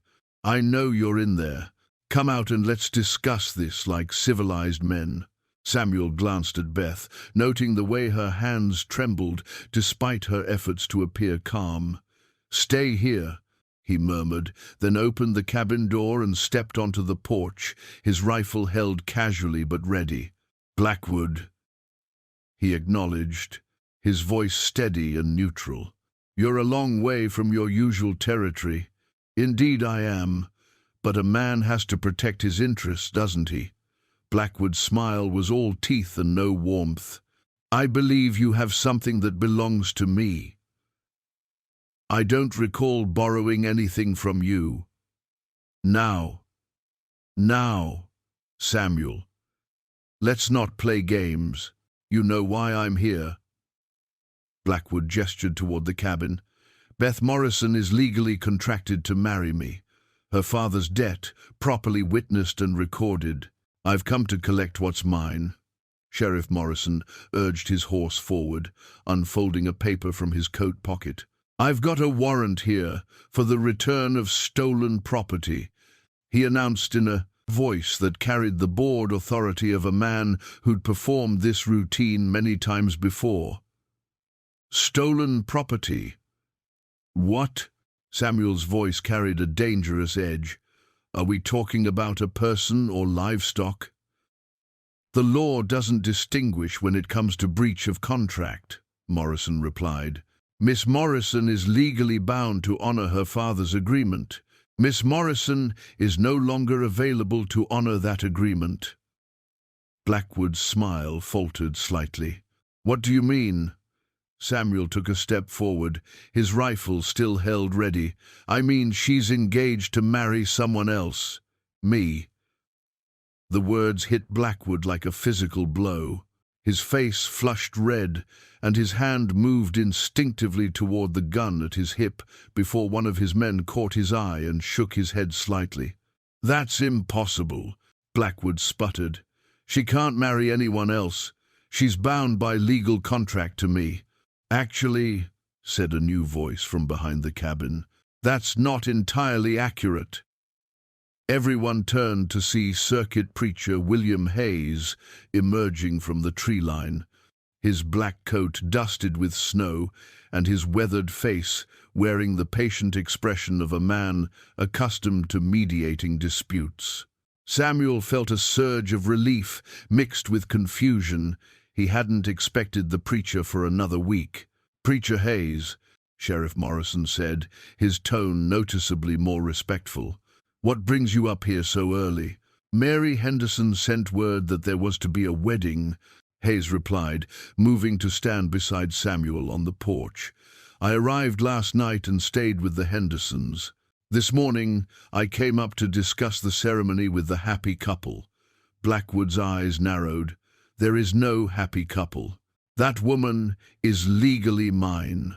Hayes reached into his coat and produced a leather portfolio stuffed with papers. "Actually, Mr. Blackwood, I took the liberty of reviewing the relevant territorial laws last night. Marriage contracts signed by fathers on behalf of daughters become void under several specific circumstances." "Such as?" Morrison demanded, though his voice had lost some of its earlier confidence. "Such as when the daughter in question has already entered into a legally recognized engagement with another party." Hayes opened his portfolio and consulted a handwritten page. "According to Territorial Statute 247, subsection C, a woman cannot be held to a marriage contract if she has formally accepted a proposal from another man, provided that proposal was made and accepted before the original contract was to be fulfilled." Samuel felt hope beginning to bloom in his chest, but he kept his expression carefully neutral. "And if such an engagement exists, then the original contract becomes unenforceable, regardless of any debts or obligations involved." Hayes looked directly at Blackwood. "The law assumes that a woman's consent to marriage takes precedence over any agreement made without her participation." Blackwood's face was now a dangerous shade of purple. "This is ridiculous. You can't just—" "Actually, I can," Hayes interrupted mildly.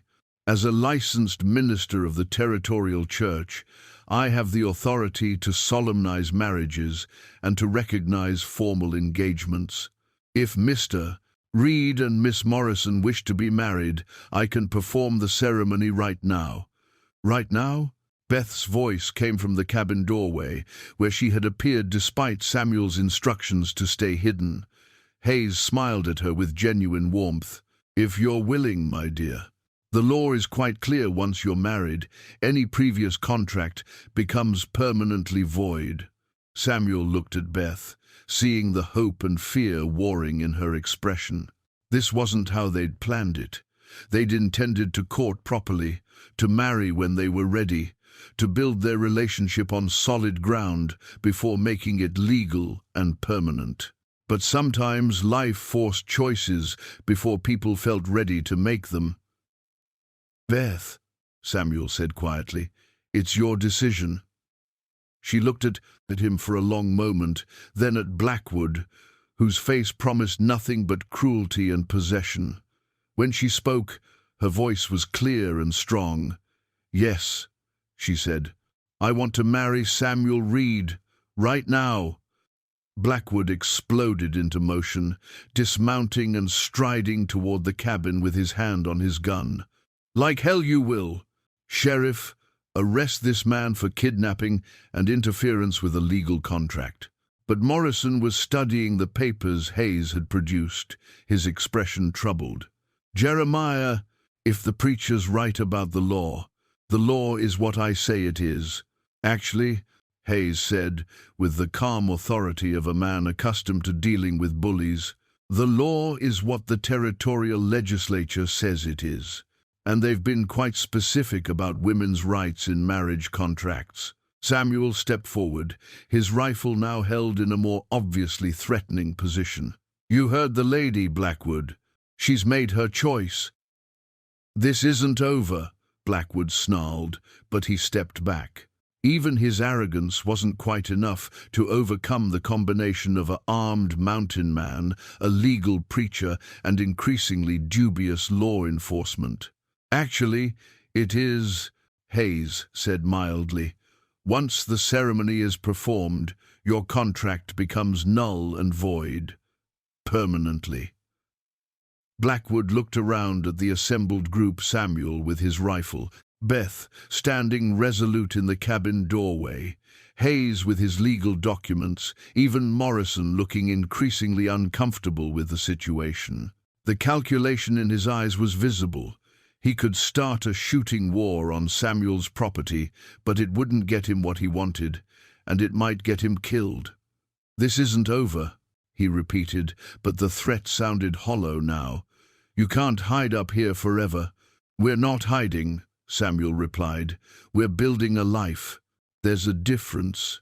As Blackwood and his men mounted their horses and rode away, their departure marked by muttered threats and angry glances, Samuel felt something settle in his chest that had been tense for days. The immediate danger was over, but he knew Blackwood's type. Men like that didn't give up easily, especially when their pride had been wounded in front of witnesses. "Well then," Hayes said cheerfully, apparently untroubled by the confrontation, "shall we proceed with the ceremony? I find that nothing settles legal disputes quite like a properly performed marriage." Beth looked at Samuel, her eyes bright with something that might have been tears or might have been laughter. "Are you ready to become a married man again, Samuel Reed?" Samuel thought about all the careful courtship they'd planned, all the time they'd intended to spend getting to know each other before making their arrangement permanent. Then he thought about the alternative, watching Blackwood drag Beth away, knowing he could have prevented it, but chose to wait for a more convenient time. "I'm ready," he said, and meant it completely. As Hayes opened his prayer book and began the ancient words that would bind their lives together, Samuel realized that sometimes the most important moments in life arrived without warning, demanding immediate decision and absolute faith. Looking at Beth as she repeated her vows, her voice steady despite everything they'd just endured, Samuel felt certain they were making the right choice, even if they were making it for all the wrong reasons.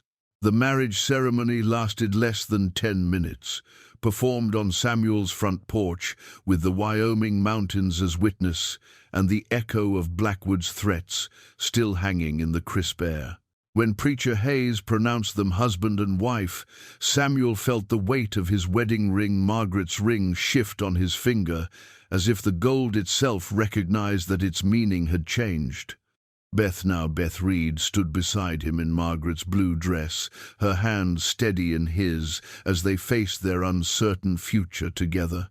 The kiss that sealed their union was brief and respectful, but Samuel felt something profound settle between them, a commitment that went beyond legal protection to something deeper and more enduring. "Well," Hayes said, closing his prayer book with satisfaction, "that should settle the legal matter quite thoroughly. Mr. Blackwood will find it very difficult to contest a marriage performed by a licensed minister with proper witnesses." Samuel glanced toward the tree line where John Henderson had emerged during the ceremony, drawn by the commotion and staying to serve as witness. The older man's presence was both comforting and significant. Word of their marriage would spread through the community within hours, providing the social validation that might matter as much as legal documents. "What happens now?" Beth asked quietly, her eyes still fixed on the trail where Blackwood had disappeared.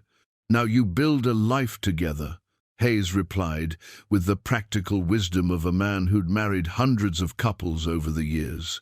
"The legal battle is over, but the real work is just beginning." Samuel knew the preacher was right, but he also knew that Blackwood's retreat didn't necessarily mean surrender. Men like Jeremiah Blackwood didn't accept defeat gracefully, especially when that defeat had been witnessed by others. The threat to Beth might be legally resolved, but the threat to both of them was far from over. As Hayes and Henderson took their leave, promising to spread word of the marriage throughout the community, Samuel found himself alone with his new wife for the first time since their hasty ceremony. The cabin felt different somehow, no longer his solitary sanctuary, but the beginning of their shared home. "How do you feel?" he asked, noting the way Beth touched her wedding ring, Margaret's ring, which Hayes had blessed and placed on her finger with solemn ceremony. "Married?" she said with a small laugh that held both joy and uncertainty. "It's strange. An hour ago I was Beth Morrison, a woman running from an unwanted marriage. Now I'm Beth Reed, a woman who chose her own marriage. The difference feels enormous." Samuel understood exactly what she meant. The ceremony had been rushed and driven by necessity, but it had also been real. They had chosen each other, made vows before God and witnesses, bound their lives together with words that carried the weight of eternity. "Do you regret it?" he asked. "No." Beth's answer came without hesitation. "Do you?" Samuel looked down at his left hand, where Margaret's ring caught the afternoon light. For 7 years, it had been a monument to the past, a chain that held him to grief and memory. Now it felt different, not a burden but a bridge, connecting what he had been to what he was becoming. "No," he said. "But I think we need to be prepared for what comes next." Beth's expression grew serious. "You think Blackwood will come back?" "I know he will. Men like that don't give up when they're challenged publicly. His pride won't let him accept defeat, especially from a hermit and a runaway bride." They spent the afternoon making practical preparations for what they both knew was coming. Samuel cleaned and loaded his rifles, checked his ammunition supply, and positioned weapons strategically around the cabin. Beth helped with grim efficiency, her hands steady as she measured powder and counted cartridges. "Have you ever shot anyone?" she asked as they worked. "No." "You?" "No, but I will if I have to." The quiet determination in her voice reminded Samuel that his new wife was not a delicate flower in need of protection, but a woman who had survived loss, poverty, and desperation through her own strength and will. Whatever was coming, they would face it together. As evening approached, Samuel found himself studying the marriage certificate that Preacher Hayes had left with them. The document was simple but official, bearing the territorial seal and Hayes's careful signature. It represented Beth's freedom and their legal union, but it also felt fragile somehow, just paper and ink against the violence and corruption that Blackwood represented. "Samuel," Beth said from where she stood at the window, watching the trail that led down from their mountain sanctuary, "I need to tell you something about Blackwood. Something I should have mentioned before." Samuel's attention sharpened. "What?" "He's not just cruel. He's dangerous in ways that go beyond just being a bad husband." Beth's hands twisted in her apron, Margaret's apron, which she'd taken to wearing during her domestic work. There were rumors in town about his previous wives, about how they died. "What kind of rumors?" "That their deaths weren't as natural as the doctor claimed. That both women tried to leave him before they died, and both were found dead under suspicious circumstances." Samuel felt cold anger settle in his chest. "Why didn't you tell me this before?" "Because I hoped we'd never have to deal with him again. Because I thought if we married quietly and stayed out of his way, he'd eventually give up and find someone else to torment." Beth turned from the window to face him. "I was naive. Men like Blackwood don't give up, they escalate." The implications of her words hit Samuel like a physical blow. Blackwood wasn't just a bully who wanted his property back. He was a man capable of murder, with a history of eliminating problems that couldn't be solved through intimidation. "Then we need to be ready for more than just another confrontation," Samuel said grimly. They worked through the evening by lamplight, preparing their home for siege. Samuel boarded up the windows that faced the most likely approach routes, leaving narrow slots that would allow them to see and shoot without exposing themselves. Beth helped him move furniture to create defensive positions and gathered supplies, food, water, medical supplies in easily defended areas of the cabin. As they worked, Samuel found himself thinking about the marriage certificate Preacher Hayes had given them. The document that should have represented joy and hope now felt like a target painted on their backs. Blackwood would see their marriage not as the end of his claim, but as a direct challenge to his authority, an insult that demanded violent response. "There's something else," Samuel said as they secured the last of the defensive preparations. "Something I need you to understand about what might happen." Beth looked up from the medical supplies she was organizing. "What? If Blackwood comes back when he comes back, it won't be just to take you away. It'll be to make an example, to show everyone what happens when someone defies him." "You mean he'll try to kill us both?" "I mean, he'll try to do worse than that. He'll want our deaths to send a message to anyone else who might think about standing up to him." Beth was quiet for a long moment, absorbing the implications of what Samuel had said. When she spoke, her voice was steady but grim. "Then we make sure he doesn't succeed. This isn't your fight, Beth. You could still leave." "Stop." Beth's voice cut through his words like a blade. "This became my fight the moment I said yes to marrying you. We're in this together now, Samuel Reed. For better or worse, as the preacher said." Samuel looked at his wife noting the steel in her spine and the determination in her eyes. 7 years of solitude had made him forget what it felt like to have someone choose to stand beside him in the face of danger. The feeling was both humbling and strengthening. "All right," he said. "Together." They spent their wedding night not in celebration but in preparation, taking turns, keeping watch while the other rested fitfully. Samuel found himself thinking about the strange turns his life had taken from hermit to husband in the span of 2 weeks, from a man who wanted nothing more than to be left alone to someone responsible for protecting another person's life. But as he watched Beth sleep in the bed they now shared, her breathing soft, and even despite the danger that surrounded them, Samuel realized that the responsibility didn't feel like a burden. It felt like purpose. For the first time since Margaret's death, he had something worth fighting for. Dawn came cold and clear, painting the snow-covered landscape in shades of rose and gold. Samuel woke to the sound of horses on the trail below, multiple riders, moving with the deliberate pace of men who were in no hurry because they expected no resistance. "Beth," he said softly, his hand on her shoulder, "they're coming." She woke instantly, her eyes clear and alert. "How many?" Samuel moved to the window and peered through the narrow slot they'd left for observation. Down the trail, he could see at least 8 riders, all heavily armed and moving with military precision. Blackwood rode at their head, but these weren't the same men who'd accompanied him the day before. These were professionals, hired guns, who killed for money and asked no questions. 8 that I can see, maybe more in the trees. Beth joined him at the window, her face pale but determined. "Professional killers." "Looks like it. So what do we do?"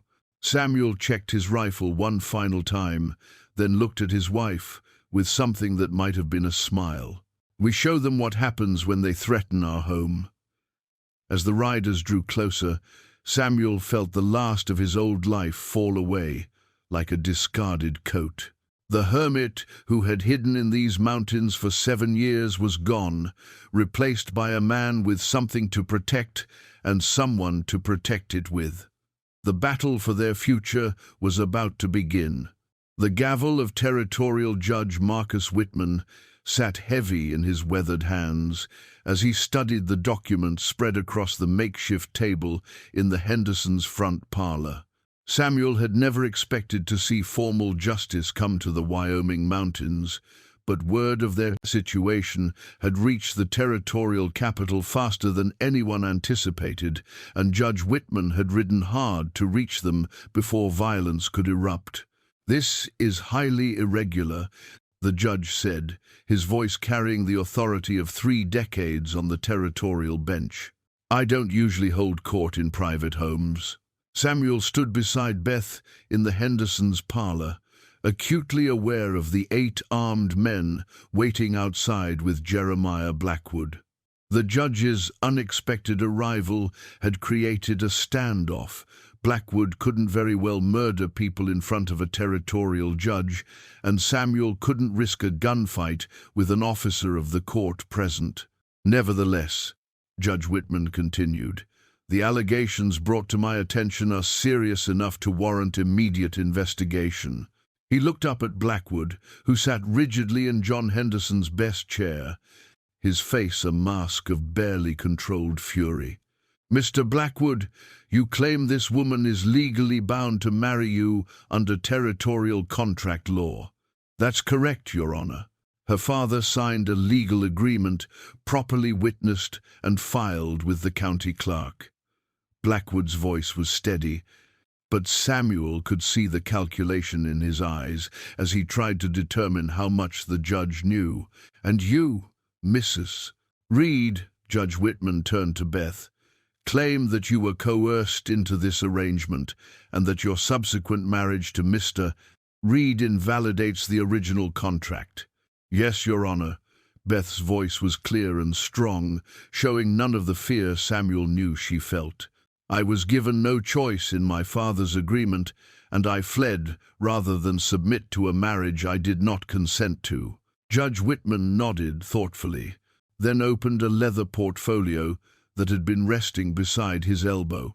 "Before we proceed, there are some additional documents that have come to my attention, documents that cast considerable doubt on Mr. Blackwood's character and his fitness as a husband." Samuel felt a spark of hope, but Blackwood's face went white with something that might have been fear. "What documents?" Blackwood demanded. "Death certificates, for one thing. Specifically, the death certificates of your 2 previous wives." Judge Whitman's voice took on a harder edge, "along with testimony from several witnesses who have come forward since news of this case reached Cheyenne." The room fell silent except for the ticking of the Hendersons' mantel clock. Mary Henderson, who had insisted on serving tea despite the tense circumstances, stopped pouring mid-cup and stared at the judge with wide eyes. "I don't know what you're implying," Blackwood began. "I'm not implying anything, Mr. Blackwood. I'm stating facts." Judge Whitman pulled out a thick sheaf of papers. "Dr. Franklin Morrison of Cheyenne has submitted a formal statement questioning the circumstances of both deaths. It seems that your first wife, Elizabeth, sought his help for injuries consistent with repeated physical abuse just weeks before her death." Samuel felt Beth's hand slip into his, her fingers cold but steady. This was more than they had hoped for, not just legal protection but actual justice. "Furthermore," the judge continued, "your second wife, Catherine, confided in several women in town that she feared for her life and was planning to leave you. She died 3 days later of what was ruled accidental poisoning. These are lies." Blackwood shot to his feet, his careful composure finally cracking. "Malicious gossip from jealous women and incompetent doctors. Sit down, Mr. Blackwood." Judge Whitman's voice cracked like a whip. "I'm not finished." Blackwood remained standing for a moment, his hands clenched into fists, before slowly sinking back into his chair. "The territorial government has been investigating reports of corruption and violence in this region for several months," Judge Whitman said. "Your name has come up repeatedly in connection with forced marriages, suspicious deaths, and intimidation of witnesses. This case may be the key to a much larger prosecution. Samuel could hardly believe what he was hearing. What had started as a desperate attempt to protect Beth from an unwanted marriage had become part of a territorial investigation into Blackwood's crimes. "Now then," Judge Whitman said, lifting his gavel with ceremonial gravity, "let us address the matter at hand. Mr. Blackwood, your contract with Miss Morrison's father is hereby declared null and void on multiple grounds. First, because the woman in question has lawfully married another man. Second, because the original contract was signed under duress and without the consent of the bride. And third, because your history of violence makes you an unfit candidate for marriage under territorial law." The gavel came down with a sound like thunder. "Furthermore," the judge continued, "you are hereby ordered to cease all contact with Mr. and Mrs. Reed and to remove yourself from this county pending a full investigation into the deaths of your previous wives." Blackwood's face had gone from white to purple, his entire body trembling with rage. "You can't do this.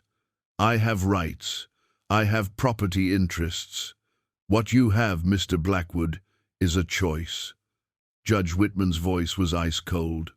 "You can leave this county voluntarily and submit to questioning in Cheyenne, or you can be arrested on suspicion of murder and transported there in chains. Which would you prefer?" The silence that followed was deafening. Outside, Samuel could hear the nervous stamping of horses and the low murmur of Blackwood's hired men, who were undoubtedly wondering what was taking so long. Blackwood looked around the room at Judge Whitman with his implacable authority, at Samuel standing protectively beside Beth, at the Hendersons, whose faces showed nothing but disgust for what they had learned about him. "This isn't over," he said finally, his voice low and dangerous. "Actually," Judge Whitman replied, bringing his gavel down one final time, "it is." Beth's new dress, a simple but elegant gown of deep blue wool that Mary Henderson had helped her sew from fabric, brought by the territorial judge, rustled softly as she stood beside Samuel in the formal aftermath of Blackwood's legal defeat. The dress represented more than just clothing.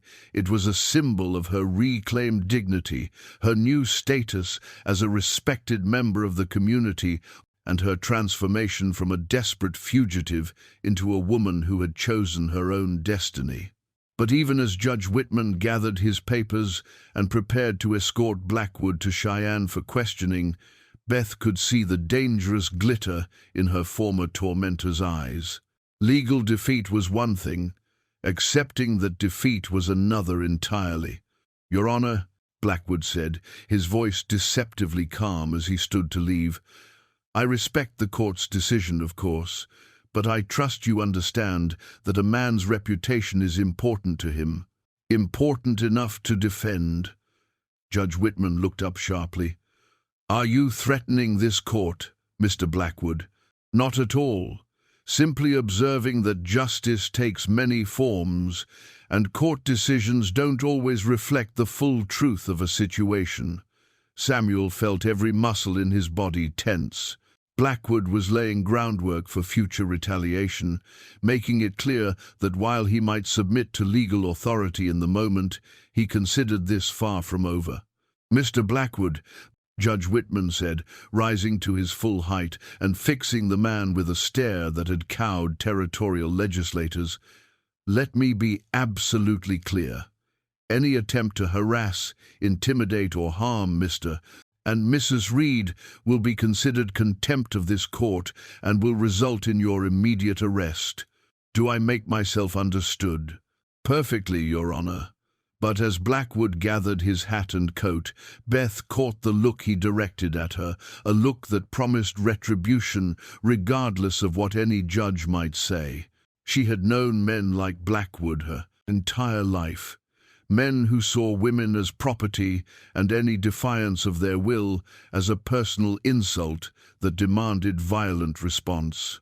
The formal proceedings concluded with handshakes and polite farewells, but Beth noticed that Samuel kept his rifle close at hand, even as they watched Blackwood and his men ride away under the judge's escort.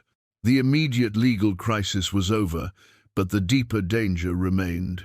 "He'll be back," Beth said quietly, as the last of the riders disappeared down the mountain trail. "Not if the territorial prosecutors do their job," Mary Henderson said firmly, bustling about to clean up the impromptu courtroom her parlor had become. "That man belongs in prison, and now they have the evidence to put him there." But Samuel's expression was grim. Legal evidence and successful prosecution are two different things.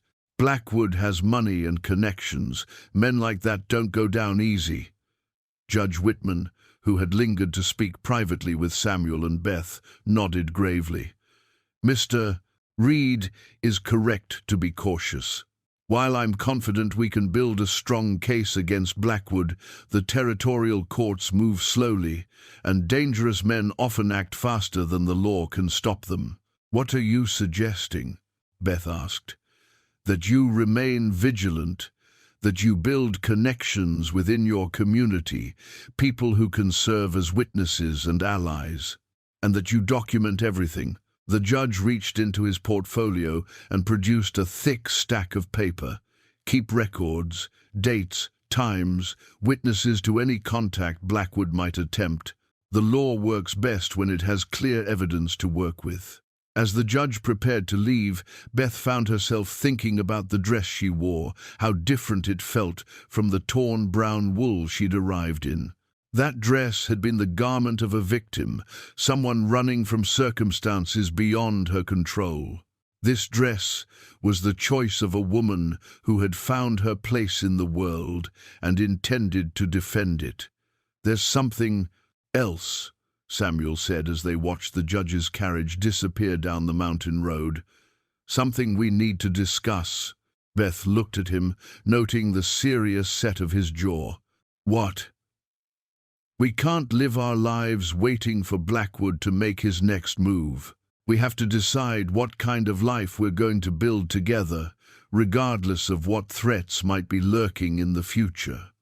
It was a profound observation, and one that struck at the heart of their situation.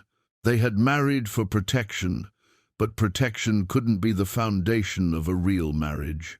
At some point, they had to choose whether they were simply two people hiding together or a couple building something meaningful.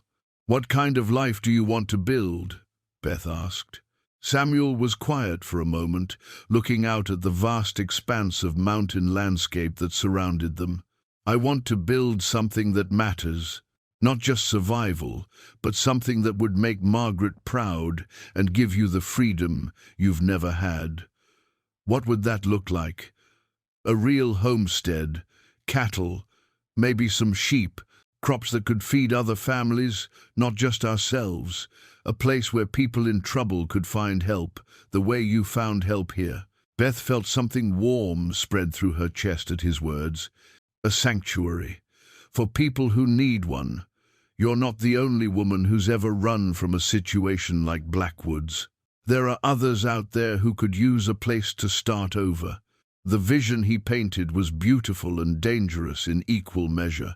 To openly provide sanctuary for other women fleeing violent men would make them a target for every Blackwood in the territory.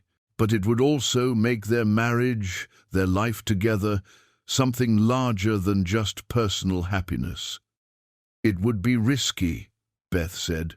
"Everything worthwhile is risky." Beth looked down at her new dress, thinking about all the women who had worn similar garments to similar effect, women who had chosen dignity over safety, principle over convenience, women who had decided that some things were worth fighting for. "Then yes," she said firmly, "let's build something that matters." As they walked back toward their cabin, Beth felt the weight of her new dress, her new name and her new purpose settling around her like armor. Whatever Blackwood might do, whatever threats the future might hold, she and Samuel would face them together as partners in something larger than just survival. They would face them as people who had chosen to matter. 6 months after their hastily spoken vows, Samuel Reed stood in the doorway of their expanded cabin, watching his wife tend to the vegetable garden that now flourished where once only wild grass had grown. The morning sun caught the simple wooden wedding band on his finger, carved from mountain pine and worn smooth by daily work, and he marveled at how completely his life had transformed. Beth knelt among the rows of beans and squash, her movements efficient and purposeful as she checked each plant for signs of growth or disease. She wore a practical work dress of sturdy brown cotton, her hair pinned back in a style that spoke of a woman too busy building a life to worry about fashion. But there was something in her posture, in the confident way she moved through their shared space, that spoke of deep contentment. The wooden wedding bands they now wore had replaced the gold rings of Samuel's first marriage in a quiet ceremony performed just for themselves one evening in late spring. It had been Beth's suggestion, born from her understanding that honoring the past didn't require living in its shadow. The pine rings represented their choice to build something new together, rooted in the land they worked and the life they were creating. The Hendersons sent word. Beth called out, not looking up from her work. Judge Whitman's letter arrived. Blackwood's been convicted. Samuel felt a weight lift from his shoulders that he hadn't fully realized he'd been carrying. What charges? Murder in the second degree for both wives.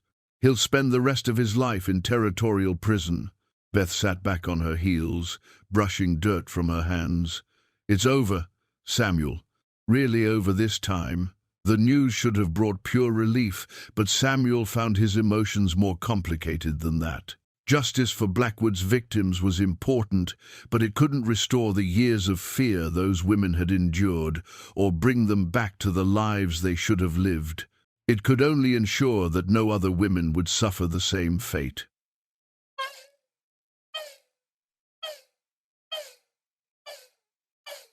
There's more news, Beth continued, rising and walking toward him with something that looked suspiciously like excitement in her eyes. Mary Henderson stopped by while you were checking the traps. She's been talking to women in town, and it seems word of what we're building here has spread. Samuel raised an eyebrow. Their decision to turn their homestead into an unofficial sanctuary for women fleeing dangerous situations had been quietly successful. Over the past few months, they'd provided temporary shelter and assistance to 3 different women, helping them reach safety and start new lives. But they'd tried to keep the operation discreet, understanding that too much attention could bring unwanted scrutiny. What kind of word? The good kind. Dr. Morrison, the one who testified against Blackwood, wants to establish a formal arrangement. He's willing to provide medical care for any women we help, no questions asked. And the new territorial marshal has indicated he'd support our efforts unofficially. Samuel absorbed this information, recognizing both the opportunity and the responsibility it represented. What had started as a desperate measure to protect one woman was evolving into something that could help many. And you want to expand what we're doing? I want to make it official.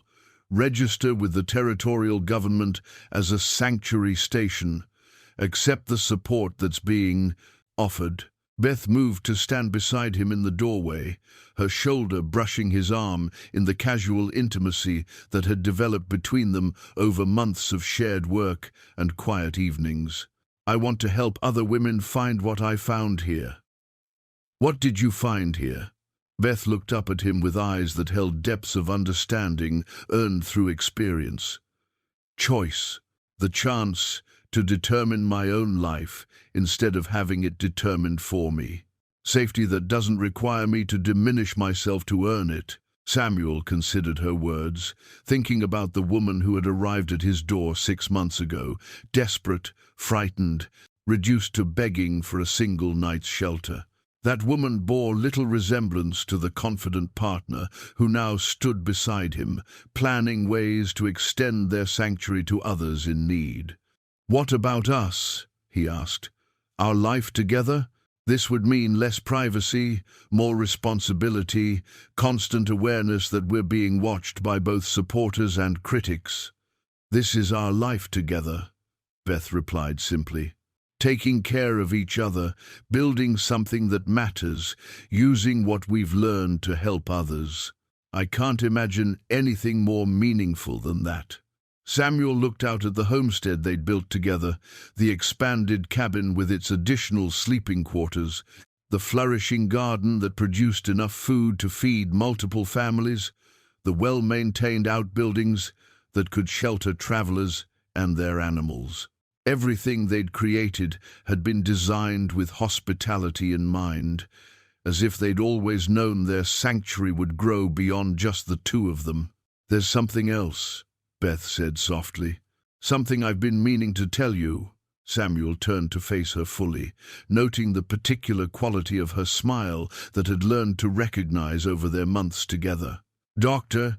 Morrison confirmed it when he was here last week. We're going to have a baby."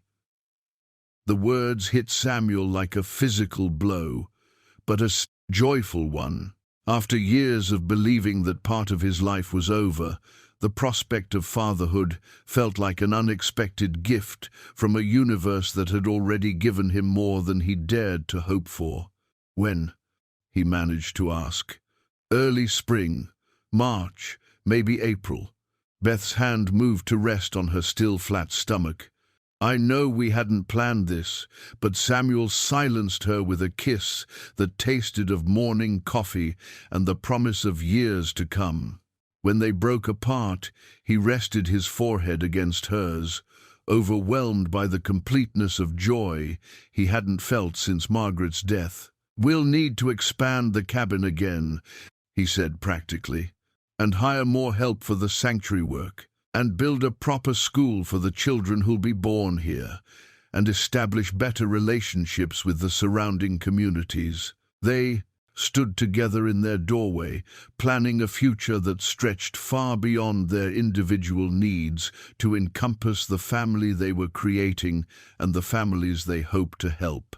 The sun climbed higher over the Wyoming mountains, painting their small valley in shades of gold and green that spoke of prosperity and peace.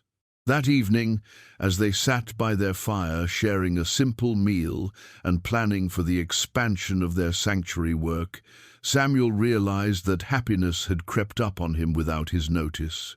Not the desperate passion of youth or the overwhelming joy of new love, but the steady contentment of two people who had found their purpose in caring for each other and extending that care to others in need. Outside, snow began to fall, the first snow of another Wyoming winter. But inside their cabin, warmth and light pushed back against the cold, and two people who had found each other by accident continued the intentional work of building something that would last. In the distance, Samuel could see the lights of the Henderson place, warm and welcoming in the gathering darkness. Tomorrow would bring new challenges, new people in need of help, new opportunities to grow the sanctuary they were building together. But tonight, for this moment, Samuel Reed was no longer the loneliest man in Wyoming territory. He was a husband, a soon-to-be father, and a man who had learned that sometimes the most important question isn't whether you can stay the night, but whether you're willing to stay forever.